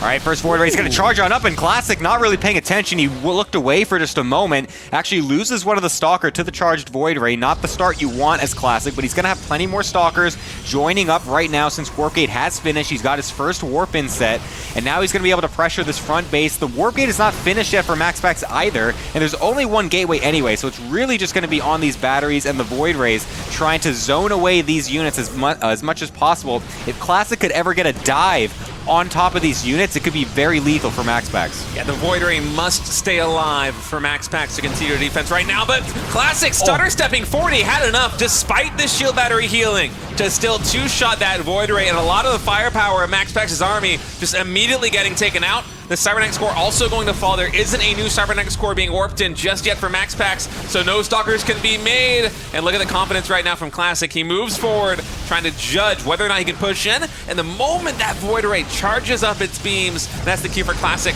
Just wait, bide some time, get damage done on the front infrastructure, and then go again. Yeah, you can see he's being really patient with this. If he overdives just once, it can really swing out of nowhere, so he needs to be picking his fights very carefully. That is going to be the one he tries to go for. Getting one more of the Void Rays, focusing down the Stalkers at this point. Doesn't matter that the probes are trying to block him. He is all over this natural with a singular Void Ray, all to MaxPax's name. Classic takes the 4-gate strategy, makes it work in the current age. Yeah, I mean, it's a very good response versus what MaxPax did. That 1-gate fast expand is very greedy, and unless the defense is absolutely perfect, it is very hard to hold on against a lot of different pressure builds that come with Stalkers, whether it is Stalkers with a Warp Prism, whether it's a straight 4-gate, whether it's Stalkers with Blink. It really is the answer, and Classic just going for the brute force option right there with the 4-gate, even a delayed 4th gateway proxy coming through. Just instead making sure he doesn't have any idle time on those gateways, gets the 4 Stalkers on the map as quickly as possible, starts draining the energy on that shield battery. I mean, it's just a textbook 4-gate push against a 1-gate expand. Yeah, I think one of the main differences this time as well compared to when Trigger tried it is that MaxPax in that other game, he went for an Oracle first, and that actually did pin some of the Stalkers back at home for Trigger, so he didn't have as many on the front lines, whereas this time Classic was able to just have everything right at the front door from the beginning, so that might have played a little bit into this one, particularly MaxPax just seeming like he just didn't have enough that time, like it was just too overwhelming too quickly for him. So yeah, a bit unfortunate for MaxPax, but we'll see if he wants to stick to the 1-gate stuff in the rest of the series, since that's obviously something he likes. The next map we're going to be going on to, Botanical, does have one of the high ground nats, so it is possible that he could do that. Yeah, with the high ground Natra expansion, I think it's very likely the MaxPax will go back to the 1-gate expand, and if Classic tries to punish it, he's going to have a much harder time actually breaking through that ramp just because of the vision advantage that Defender has. Anyway, folks, map number 2 is loading in. MaxPax versus Classic, best of 5 PvP series. Classic already leading this one 1-0. Alrighty, let's get going. Looks like MaxPax is going to be, Classic that is, on the lower right-hand side. Will also be putting his pylon towards the natural. Both players going to be doing that, so Classic going to be meeting that, or maybe even mind gaming it a little bit. His pylon positioning is actually a little bit different than what you're normally used to seeing, so I'm curious if he's actually going to fully go for the expand, or if he's actually doing something that's potentially going to mind game MaxPax a little here with this positioning. I like the pylon placement. You got the gateway in the Cybernetic core, or 2 gateways, and that is the full wall over here on the left side, and then you got this nice little nook between the pylon and the rocks to form your entrance. You can expand that on later just by taking those rocks down. It's cool. This is one of the maps that I haven't gotten very many games in on Botanical, but it's fun to watch players explore the possibilities, especially in PvP on high ground expansion maps, because they definitely produce very different games from the low ground naturals like we just saw. Yeah, definitely. It makes it much more easy to defend, as you were mentioning earlier. Since you have that high ground, of course, it makes it so that way you have the nice high ground advantage. So, you know, things like the 4-gate going to be very difficult to do on a map like this. You're going to need that constant high ground vision. Proxy robos could still be okay because you have the Warp Prism at least to give you that high ground. But yeah, it's no wonder that Classic is not really trying to bust it super early, and instead going to be going for basically another 1-gate of his own as well. Yeah, so we'll wait to see what the move is going to be. Right now, Classic saturating gas is very fully. Just one more probe on gas compared to MaxPax, and so the income, at least for a moment, is going to be higher than his opponent, but The gas count overall, it is nearly identical as these builds. They're going to be mirrored until we have the tech come through. Nexus should be started for both these players in just a moment. Actually, the Stargate first before the Nexus on both sides. And I wonder if this will go into Phoenix versus Phoenix, Gemini, because I feel like MaxPax is probably the hardest person to beat in the world in a Phoenix versus Phoenix mirror. Yeah, he definitely knows the ins and outs of it very well. I mean, very practiced with it. Honestly, just kind of opts into it as much as possible versus the other Protoss players, given how much he's been taking to this one gate expand meta for the last, I don't know, year and a half or so. So he's definitely one of the best in the world at it. And it's going to be Classic that's going to try and kind of meet him in that regard as well. I believe both players got the scouts off that there are going to be Stargates coming, and they're going to meet in the middle of the map with their Zealot Adept forces, as well as Classic with a bit of a misstep there, maybe trying to another one as well. I'm not really sure what exactly is happening there. MaxPax not actually canceling the Shade though, but so that will leave that Adept to stay alive for now and actually get the scout off that there is a Phoenix coming up from MaxPax. Yeah, and for Classic, the Stargate's in the main base, so MaxPax is not able to confirm just yet what the unit coming on the Stargate's going to be. And the fact that it's an Oracle here for Classic tells me that he's probably just going to make this one unit and then go to a Twilight Council. And yeah, it just immediately gets started up. He doesn't want to play the Phoenix versus Phoenix game versus MaxPax. I think MaxPax has already gotten the better of Classic a couple too many times in that situation. So the Oracle is going to be cleaning up the Zealot, potentially even the Adept here as the Shade gets canceled. And we'll see what Classic can get done with this one Oracle. And I'm also curious how many Phoenix we're going to have made here by MaxPax, because Link will be coming through for Classic in just a little bit, but it's already 3 Phoenix for the Blue Protoss. Yeah, he's continuing to make a few more of them as well.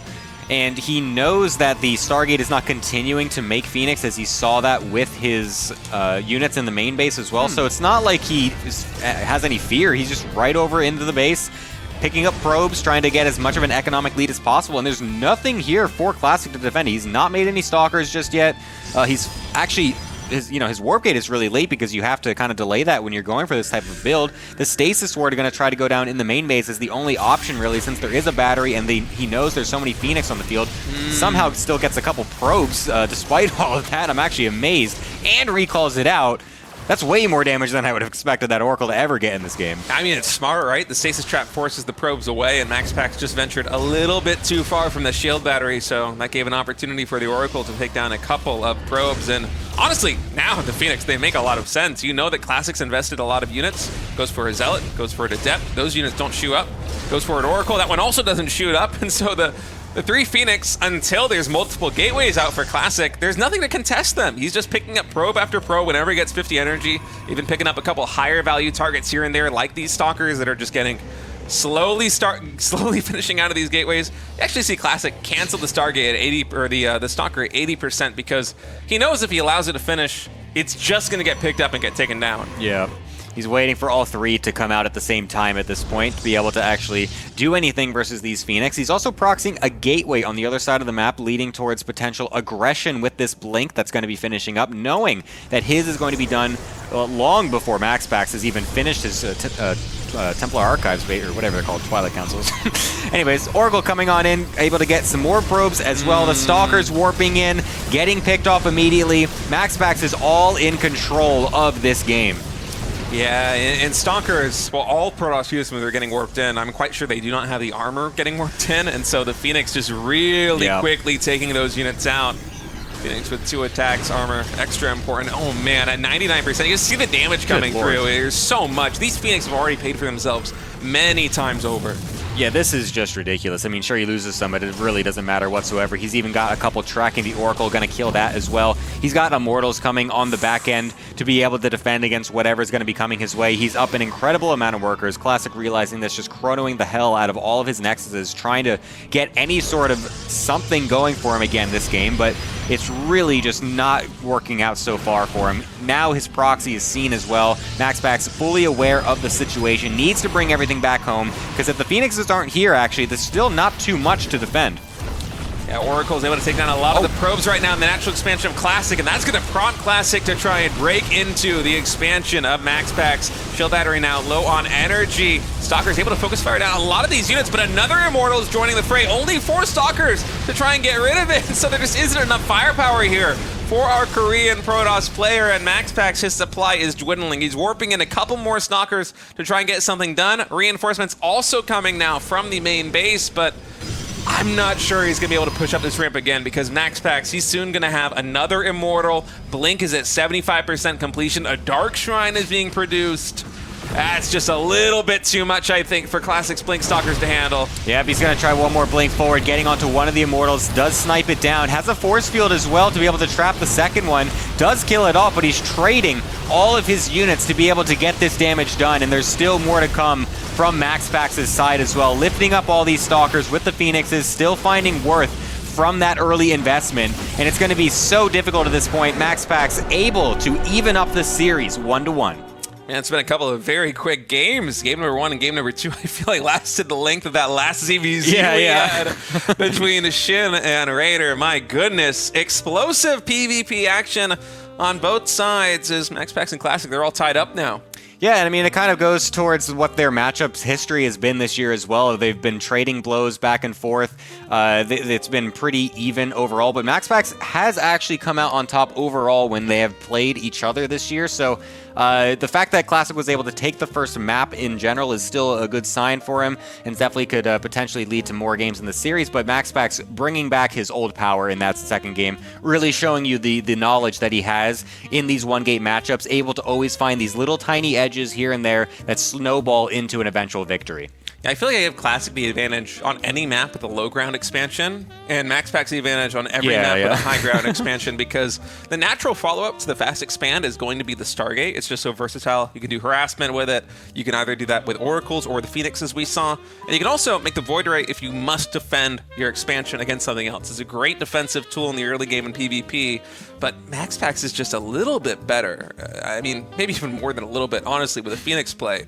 Nobody can touch him right now in the PvP world. Yep. Also, go ahead and check out our YouTube, please. We have been getting all our VODs up. You guys have been doing a great job of supporting over there. You know, smash the like button, throw a comment in there, help the engagement going, get the algorithm moving as well. We appreciate that over on the YouTube, and help us grow this thing, get it out to as many different people as possible. There's still some people that don't know that we have the YouTube set up or that this tournament even exists. So help to get this on their page. StarCraft members just like you would love to see it. And we'll be back in a little bit as well, because we got a break coming up. More PvP action coming in just a little bit. Don't go anywhere. Welcome back, everyone. We're continuing on with this best of 5 between MaxPax and Classic, all tied up 1-1 right now after MaxPax fought back with some really nice Stargate play in game number 2.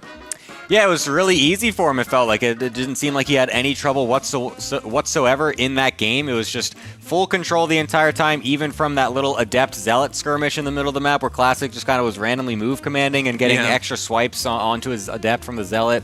Everything was falling apart at the seams for Classic in that game, unfortunately. So he's going to have to rebound a little bit. Still a long series. It's all evened up. It's basically a best of 3 at this point, so still plenty of room for him to fight back a little bit and actually move on in the tournament. Yeah, Tokamak Ali going to be the map of choice here for set number 3 in this best of 5, and I think because it's a low ground expansion, Classic might be a little bit more comfortable here. MaxPax's greed is going to have to be put into check, or, well, Classic's going to put it into check the same way that he did in game number 1 with that 4-gate. So we have Classic spawning here in the top right, MaxPax spawning in the bottom left, and yeah, we are going to have the high ground wall in here for MaxPax, so very likely not a 1-gate expand from our blue Protoss player. Yeah, I mean, he could still technically go for it, I guess. He still does like to do this sometimes with just the gate cyber, and then just goes the Stargate in his main anyways, and then just eventually gets the 1-gate. So he could still bring it out if he wants, but, you know, he's definitely could still be doing that 2-gate as well. I would honestly love to see him try some 2-gate stuff. I want to see the MaxPax 2-gate meta. I need to see him join the era of the righteous and the justice side. Is the non-expanding side the right and the just side? Exactly. Now in yes. PvP? People that go 1-gate expand in PvP are the non-believers. They're the really. Yeah. Wow. They are the satanic cult well, in PvP. That went to 100 really quick there, Gemini. They honor like the Tal'Darim gods, whatever. Not Artanis, you know. Aren't the Tal'Darim gods the bad ones? Yeah, the Tal'Darim is the bad guys in the Wait, which campaign. one's the Dark Templar ones? No, they're Shakuras. Yeah, those are the good guys. Those guys are cool. Yeah, Yeah. they just split off differently, but they're still cool. I'm the kind of RTS player where, not even RTS. When I play games where there's cutscenes, I skip the cutscenes. You're insane. What? I'm about the gameplay, man. Bro, get the If I want to watch a storyline. cutscene, I'll watch a movie. That's Dude, just a 2-hour-long cutscene that's better produced, Gemini. Yeah, but Blizzard as well, like so well known for their cutscenes and stuff. They have such incredible, some of the Legacy of the Void cutscenes, man. They're so epic. It's crazy. Oh, he's giving me the cold shoulder, man. Look at this. Unbelievable. Prometheus was pretty cool. The Legacy of the Void That cinematic was pretty epic. I get I'll give you chills that. every single time. Every single time I rewatch that. It's incredible. I'm gonna have to rewatch that after the series, honestly. Yeah, dude, it's so good. When he charges forward and like he says the line or whatever, reclaim our homeland or whatever it was, or homeworld. Oh, crazy chills, man. Anyway, MaxPax going for the 1-gate Stargate here on the high ground as Classic will drop a pylon to block any expansion coming in from the Blue Protoss. And Classic, he's going Stargate himself right now in the main base. So a little bit of mirrored builds again. And it's concerning here for Classic just because MaxPax is... He's so adept at Phoenix versus Phoenix that I feel like Classic, knowing this, is probably going to have to go into Oracle again and then Blink. But it really did not work well for Classic last time. Yeah, it really didn't turn out the way he was looking for. Does he actually know that it was Stargate? Did he see that? I want to know. Yeah, because that's what I was thinking about. Because he might have seen. Yes, he did see it. Because yeah, he knows that his Stargate is faster than MaxPax is actually this time. Or sorry, it's not faster, but it is still timed enough that he gets the scout off and just is able to get the Phoenix out faster than what MaxPax might be expecting. So the Phoenix will actually be able to meet this Oracle and deny it from doing anything. Basically, it will just kill off some of these adepts, but then the Phoenix is free to track it, and now this Oracle can't get any actual real damage across the map. Yeah, actually, I take it back. The fact that MaxPax did not know Classic was going for the Stargate means that the Phoenix play, very smart coming in from Classic. He's going to get this Oracle just for free here in the center of the map. And now it's Phoenix versus Phoenix, at least for now. Both players are churning out those Phoenixes, but Classic is already starting with one more Phoenix than the opponent. And Phoenix versus Phoenix is one of the most snowball-y things in any StarCraft matchup. Yeah, it snowballs just absolutely immediately. You can even see MaxPax. I'll actually be really honest. Classic going in like this is so insanely risky. Like he could just get flanked so quickly, but unfortunately those Stalkers not quite in position from MaxPax to get enough damage. But that was actually really risky to go in with only just a few there. It's even though you have maybe the one advantage, you just risk one Phoenix getting spawned just a little faster than you expect, and the other Phoenix come and flank, and all of a sudden you're dead. So. Luckily, Classic does get out. He doesn't get any incredible damage against those Phoenix, but it looks like MaxPax is actually going to be the one that's going to transition out of the Phoenix War faster than his opponent. Whoa, yeah, It's going really well for Classic. Man, Classic just making me eat my words right now. Props to him. And game number 3, as MaxPax opening Phoenix seems like the hardest person in the world to topple in a Phoenix versus Phoenix mirror. But Classic just making it look very easy here in game number 3. And I guess he had a pretty good start. You know, he sniped that Oracle very early on. His Stargate, although it wasn't quite as fast as MaxPax's, when you factor in all the production time there on the Oracle, it was the better position here for our Red Protoss player. And now he's got 5 Phoenix outside the natural expansion here of MaxPax. And he might be able to find an angle in a moment to get some more damage done. MaxPax has cut Phoenix production entirely, is transitioning now into Blink. And Classic's about to find that out. This is a big opportunity for Classic. Oh, wow, I love that as well from Classic. Just getting one more Phoenix, diving now onto the workers. He's actually also set up a proxy pylon to potentially be a bit more aggressive, knowing that he's already got the lead. He might just try and punch it on home. I'm kind of surprised that he actually wasted a lot of the energy lifts onto the probes, considering the fact he is already setting up this forward attack. He's only going to have a few more lifts to actually try and snowball this, but the Stalker count on the ground looks like it might just be a bit too overwhelming. He's trying to make this timing work before Blink is actually finished from MaxPax, and I think he's in a prime position to make it work. Yeah, we have 5+ lifts available right now on these Phoenix as Classic's going to be pushing in. Man, I love this push so much. He focuses down the shield battery first with a proxy gateway and pylon outside the natural expansion. It's going to be quick reinforcements coming in here for Classic. As now the Phoenix, they can start lifting up these Stalkers and doing their work, hitting this timing before Blink is done for the Danish Protoss player, as Zealots and Stalkers are getting warped in right now for MaxPax, but there's just a little bit too much here in the natural expansion. Yeah, the probes are trying to go for the surround, and it's actually helping quite a bit. And now Blink is finished for MaxPax. The problem is that there's just so many more Stalkers from Classic. There's not as many lifts. There's only a few here. And this is kind of what I was saying, where it's like if you wasted them all on the probes, you can't actually bust down with too many of the lifts right away. So it's taking a little bit longer for Classic, but I think it's going to be totally fine. He's going to still have so much stuff here left over. The probes getting killed off as they're continually being used on the front line, and this is looking very difficult for MaxPax. Yeah, it's just a game of numbers. 45 probes to 29, and so many more Stalkers here for Classic as he's going to be taking game number 3 in a Phoenix versus Phoenix start. I know MaxPax did go for that opening Oracle, but man, Classic with some very nice plays there in the Phoenix mirror, able to topple the PvP master of Phoenix versus Phoenix. Yeah, I like that he went for that that Stargate that still was at a perfect enough timing that if your opponent goes for the Oracle, you can just respond with Phoenix yourself and guarantee that you will be ahead in the Phoenix War no matter what, because you're just going to be going Phoenix from the beginning. They have to kind of gamble a little bit because they don't know exactly if you're going to go Phoenix, if you're going to go Stargate at all. Honestly, you could do anything else. So MaxPax can't just gamble and keep Phoenix only at home. He needs something to go across the map to get some sort of intel because he didn't have it. So goes for the Oracle, loses it completely, and Classic was really just kind of ahead from that beginning point. Yeah, and what a killer instinct move to go for the proxy pylon on the Gateway 2. He knows that MaxPax is either committing to the Phoenix versus Phoenix war, which is losing for MaxPax, or he's likely transitioning to Blink. Those are going to be the two mainline options there for MaxPax in dealing with Classic's advantage. And what he did is very good versus both of those. It's just a brute force attack. There isn't a lot of refinement. It's just mass Phoenix, mass Stalkers. We don't have techs coming in. We don't have upgrades coming in with these. We just push to win, and he did it to perfection. He's up 2-1 right now versus MaxPax in this best of 5 series. 1 map win away from advancing and facing SHIN in the next round of the RSL lower bracket.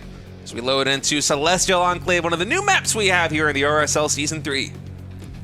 Yep, this one's going to be more fancied for MaxPax, I believe, as he does enjoy those high grounds. So Classic going to be meeting him with that yet again. We're going to be getting, once again, some 1-gate versus 1-gate action, as MaxPax found just a ton of success on that last time that it was one of those matchups on Botanical. So I think he'll be very happy with this map coming in next, and then whatever the 5th map is, if we end up going there, we'll just be the one to decide it, perhaps. But getting a little bit ahead of myself already, but you know, I'm just setting the stage a little bit because this one's pretty interesting. MaxPax, I mean, it's not rare that, or it's not too often that he's the one that is actually behind in these PvPs.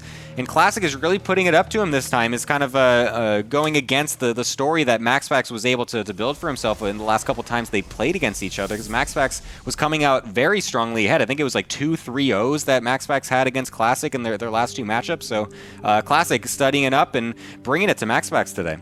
He's looking really good right now, even in PvP versus one of the best PvP players of all time. As Classic, he might have had a little bit of a hiccup with the new patch and the hotfix to the new patch as Protoss got its power shifted a little bit. I wouldn't say it was quite so much a nerf as it was just a redesigning of Storm.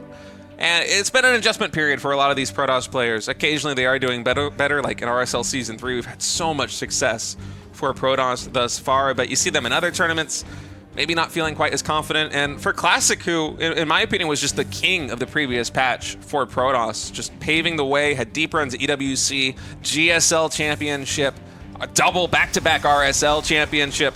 He was looking so strong. Yeah, I mean, it's very cool to see him maintaining that form right now on the new patch, on the new maps. Yep, he's definitely still holding the flag for the Protoss race for sure, especially coming out of Korea as well. Looks like both players are going to be doing basically the exact same things this game. Ooh, looks like MaxPax able to slip that Nexus down despite the probe being there, so nicely done by him to be able to not get super far behind and get pylon blocked or anything like that from Classic. So both players going to be totally even in terms of their build orders, getting their Nexuses at the same time. Stargate's going to be coming out.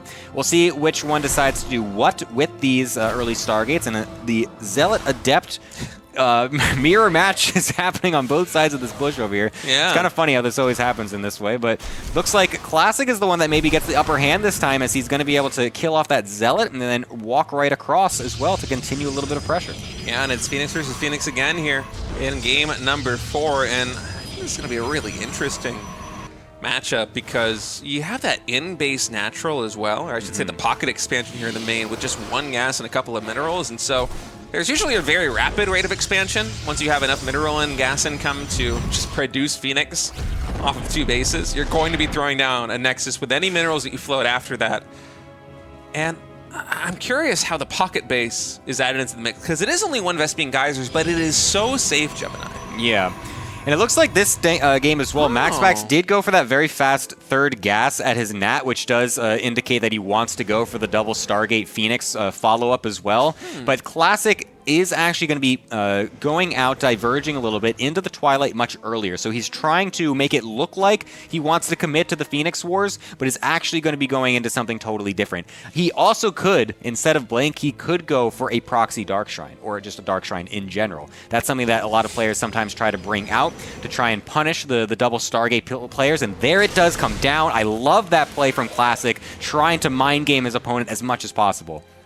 Yeah, what a play coming in by Classic. The Dark Shrine, and for MaxPax, he sees 3 Phoenix there for Classic, and that's not the full amount if Classic was going for constant production and a 2nd Stargate. Oh, he saw it! Oh, he saw it! He went through the mineral only, or the worker only path. Oh, there's the probe dying! No! Oh, man. Classic totally forgetting that you can go there. That's crazy. I guess we also did. We didn't know yeah, the probe I know. going That's into the main hilarious. base. Look at that. He instantly goes into the Nat. He knows he's going to have the Phoenix lead. Oh, God, that's so brutal for Classic. I was going to say that for MaxPax, if you're trying to get some scouting information with the Phoenix, you're going to be very timid about it just because you don't know how many Phoenix your opponent has. But when you see the Dark Shrine, you're like, oh, well, there's no way you have as many Phoenix as me. I'm just going to handle this situation promptly. All right, Robo now in production here for MaxPax. There is a proxy pylon in the pocket expansion of MaxPax for Classic to warp in some DTs. Detection isn't going to be on the board very quickly here for the blue Protoss player, so maybe the DTs can get a little bit of damage done, but I mean, these Phoenix have already killed 11 probes. Yeah, this is very interesting that he's continuing the Phoenixes, because he already knows he has the huge lead in that regard, and not getting at least just 1 Oracle just to be super safe. I mean, the Observer seems like it's going to be out basically right on time anyways. The DTs do have a slow warp in, so that will still delay them a little bit. So I think, well, you know, MaxPax is going to be totally fine in this position. So I guess he has the perfect calculation. Yeah, Observer's still out anyways, so he knows everything better than I do. He's going to be able to defend this very easily. Sure, the DTs will get a couple of swipes in and be able to kill some of these probes. But he's not actually reacting, so I'm eating my words again, because all of a sudden now these DTs actually got really good damage. Classic could also turn these DTs into an Archon, which is a little bit of an issue right now for MaxPax, because I think he has only 1 gateway, so the probes are actually going to get pulled. Oh, it will be a recall, but man, it would be funny if just Classic left the Archon there for at least a couple seconds, right? Because like look, I guess he didn't have the energy yet for the recall, but since he was waiting for so long, I was like, oh wait, he kind of realizes that there's just nothing that can attack it. He might just kill the probes. I think it honestly would have not been a bad idea, because you can't kill the Archon. It would be able to kill quite a few probes with the splash damage. So yeah, anyways, just saving it regardless, but the problem here for Classic continues to be that he is not going to have anything that can kill this large amount of Phoenix count. Yeah, 9 Phoenix to the 1 right now of Classic, as MaxPax has the energy to get a lot more economic damage done. The Archon and the Stalker are going to be a little bit slow going here through the main base. It's a lot of lifted probes. See you later, probe line. 9 probes, just like that, get taken out by Classic. He's going to have to work overtime on these Nexus producing workers, going for a very fast 3rd base as well to try and compensate with some additional worker production. Once he has Blink, he might be able to make this a bit easier for himself, but there's just so much time for MaxPax to get damage done. This must be feeling so brutal from Classic's POV, because literally all he had to do was just take one of his pylons that he made and just put it blocking the worker-only path in the background, and he would have won the game already. MaxPax had no idea that this DT was coming until he got that probe scout in. It's like you were saying before as well, it's very unlikely that you dive deep with the Phoenixes in the Phoenix War, because it's such a risk that you can't guarantee that you'll actually be able to get out, and you can honestly just lose the game yourself. So MaxPax thankfully was able to get that scout and is in a fully commanding position overall. I'm sure his economy is not going super crazy. That's a wild pylon placement. That would be insane if that does go unscouted. I can't even believe he's trying for that, but yeah, that could potentially actually bring some nice DT backdoor damage, but okay, nice. Scouted by that probe anyways. The vision is large enough. We'll be able to kill that eventually. But yeah, eventually MaxPax will just find himself in a pretty good position overall. I feel like his army is going to be extremely hard to kill. Yeah, Classic isn't out of the game just yet. With his constant worker production, he's actually taking a 1 worker lead right now over MaxPax. And so economically, things are still very close. And it's just that these Phoenix have so much staying power. It's going to take a couple warp ins to be able to have enough Stalkers to really parry them from getting harassment done, whether it be in the main base, the natural expansion, or the third. And until that point, MaxPax is just going to be able to get a lot of harassment options in. Now, he is also adding in charge. He's going for +1, so he's not going Blink. And his army composition, Archon, Immortal, Charge Zealot, is so good versus Mass Blink Stalkers, but Classic needs to make the Stalkers to deal with the Phoenix. Yeah, and then you can even still keep the Phoenixes there in the fight. I know they're not normally meant as engaging units, but you're able to still lift up quite a few of the units and just completely dislodge like a third of the army with all of your Phoenix lifts, so it can still be very good in the engagement once that does come down to that. So don't think that the Phoenix are basically just dead weight at this point since the harassment stage is over. They're still going to find some value as the game continues on, and this push from MaxPax looks like it's going to be just hitting like a complete truck onto this third base for Classic. It's going to be so hard to defend. I mean, it's mostly Stalkers right now for Classic. He was able to morph in a couple of Archons, but against the 4 Immortals, all of these Phoenix, it's going to be tough to hold, and MaxPax knows this. He has an observer right over the army. He's eyeing this down, and he's feeling pretty confident, I think.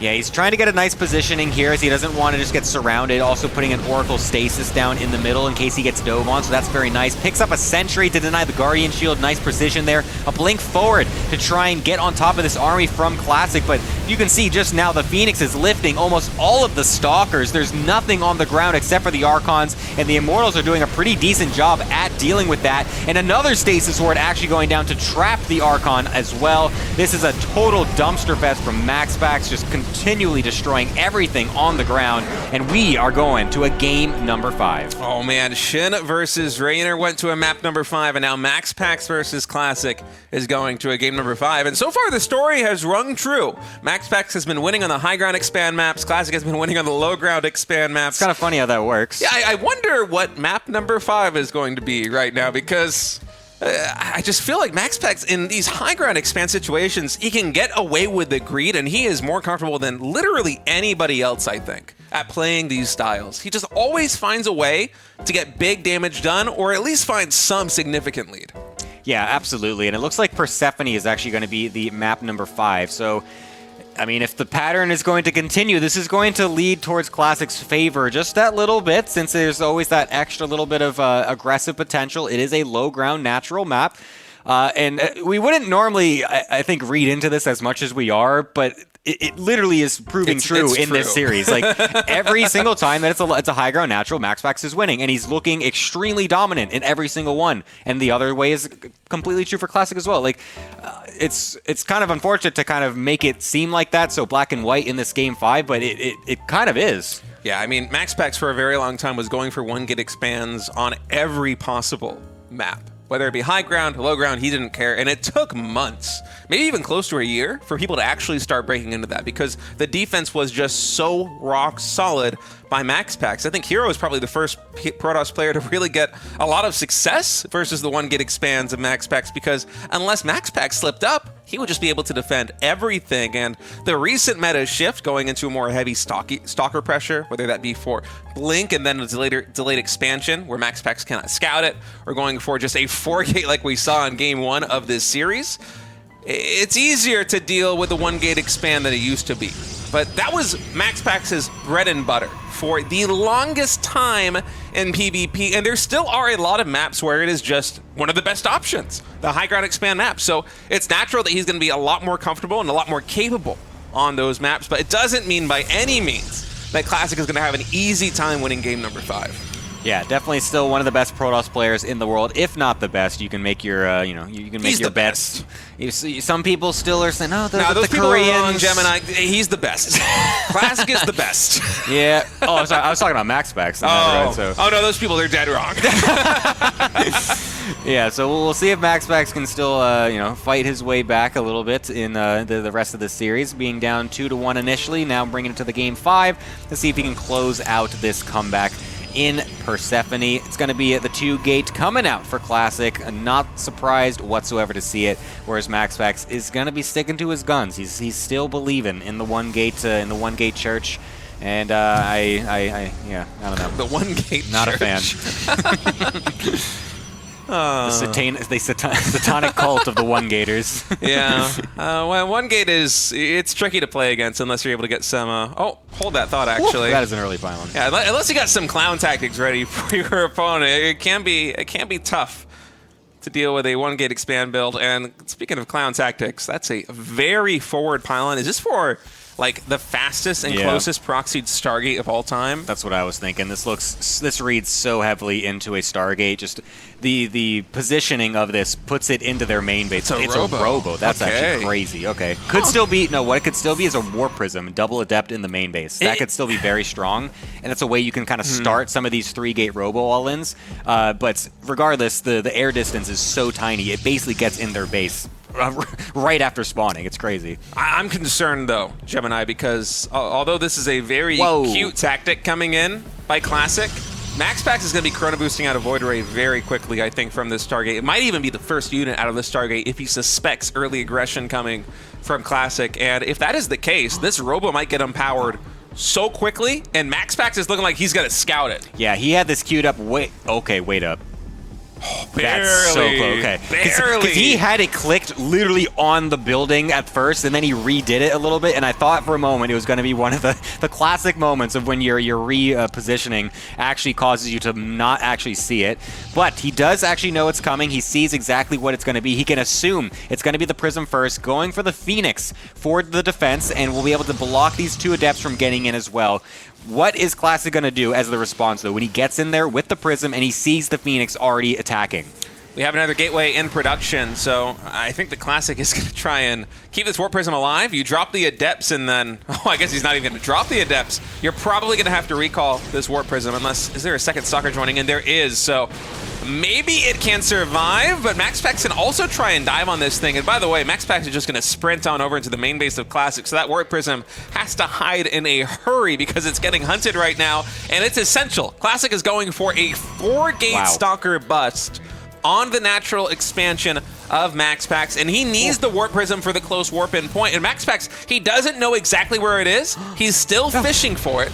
Oh no, the Sentry's getting picked up as well in the middle as he doesn't have any Stalkers next to it, but actually the Sentries are Giga Chads. Yeah, Holy crap! So worried, man. I totally forgot how good the Sentries are versus Shields now. It's actually insane. Yeah, they no longer have the light tag, God. and plus Guardian Shield just makes them so sturdy versus the double my God, attack dude, of the I Phoenix. love Sentries. They're my favorite unit of the game. That's insane. I can't...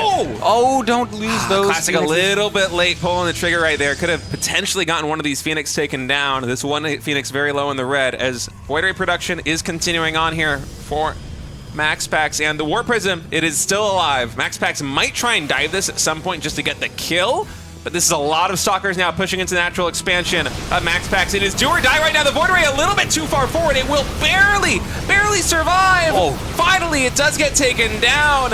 Phoenix lifting up the Stalkers, trying to reduce the DPS of Classic's army. Probes getting pulled as well. There are so many shield batteries for healing right now for MaxPax, but it looks like it might not be enough. Yeah, the Stalkers are running back into the main base. He realizes that he's actually lost control of the natural, which means all the batteries are also going to get killed off and leave Classic with this real estate to do whatever he wants, basically. He can contain, he could try to go for the bust, he can expand, he can do basically whatever he wants once he actually has this low ground position. This is the thing that the 1-gater never wants to be in. They don't want to actually be forced into their main base, because now you're out with this really awkward tech of the Stargate. It's so difficult to bust back down your Nat when there's going to be the Sentries constantly force fielding the ramp. You can't actually get down. The double Adept also now even killing probes in the main.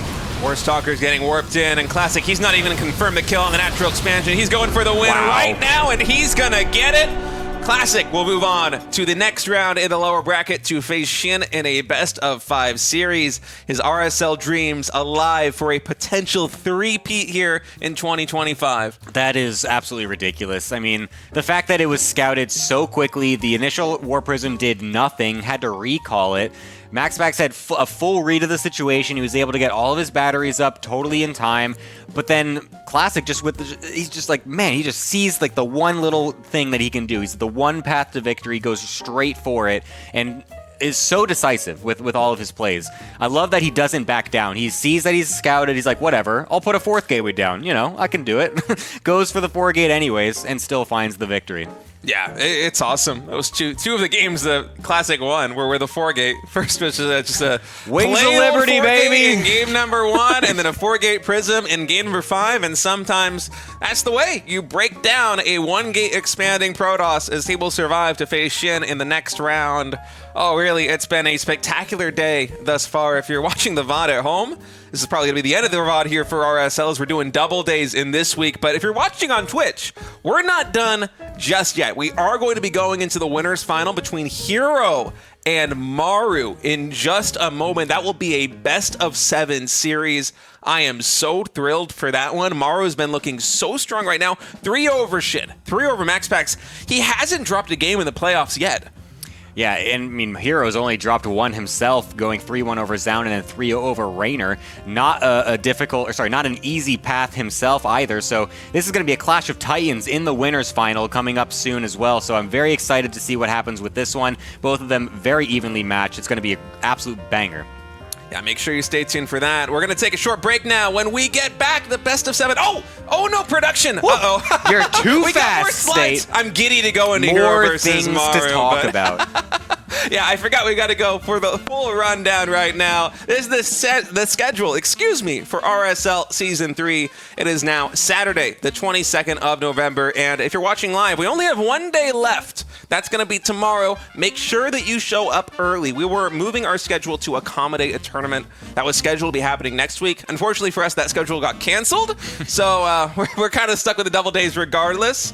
But yeah, it's going to be a lot of action. Make sure you tune in at that time at 4:30 p.m. KST. Yes, and also a big thank you to Archon Studio for helping us out as the official partner for the RSL. We've had them all 3 seasons this year. It's been excellent to have their support. They've got these incredible tabletop miniatures that they've been bringing out, and we've also got the StarCraft tabletop coming out soon. We've got the first one, first little unit here, the first little miniature, the Zeratul one. Very cool. Looks excellent. Can't wait to get it all painted and then hung up somewhere, or maybe standing on the desk something. Yeah.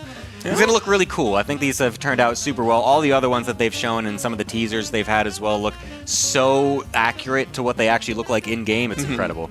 Yeah, they definitely did their research on the RSL too, because they see all the Protoss players that we have casting, and they're like, let's give them the Dark Templar. Yes. That's the one that they're going to be the most excited about. So yeah, big thanks to Archon Studio for supporting the RSL, not just here in Season 3, but all year long, Season 1, 2, and 3. They've been awesome. And you too, watching at home, can support this show. Without your support, the RSL would not be possible. You can join our growing community on patreon.com/ReviveSC2. There are tons of different tiers available with access to replay packs, voting privileges, all those goodies, behind the scene videos, and you guys are doing a podcast every now and then. Yep. It's very fun. We get to, just do a little bit of banter back and forth, talk about all the StarCraft stuff going on. Also, you guys can check out the merch page, tastelessthreads.com. Get 20% discount if you are a Patreon on some of these beautiful RSL merches. You got the sweatshirt coming up for the winter season. You got your cups for your hot cocoa, for your Christmas fires or whatever you get next to the fireplace. Get all cozy. And then you can also join us and be cozy at the offline finals next month, State. Yeah, December 13th and 14th at tastelessthreads.com. You can pick up the tickets to our live offline finals. The 3 champions of RSL will be there from Season 1, Season 2, and Season 3, as well as the winner from the LCQ. Now, the LCQ is going to be a single elimination bracket taking place with a ton of players who signed up for not just the RSL qualifiers, but also made it into the main event. I know Maru's already signed up for it. It's looking absolutely stacked.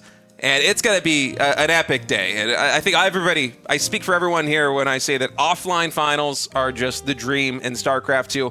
Having a live audience, having live players in the venue, the casters in the venue, the energy just can't be mistaken. Yeah, it's going to be a total blast. I can't wait for everyone to show up. We are going to be going into a little break. If you're watching live, we're going to be going into the best of 7 in just a little bit. If you're on YouTube, then there's going to be another VOD for you. So go ahead, check that out. We'll be back in just a little bit for some more RSL. Don't go anywhere.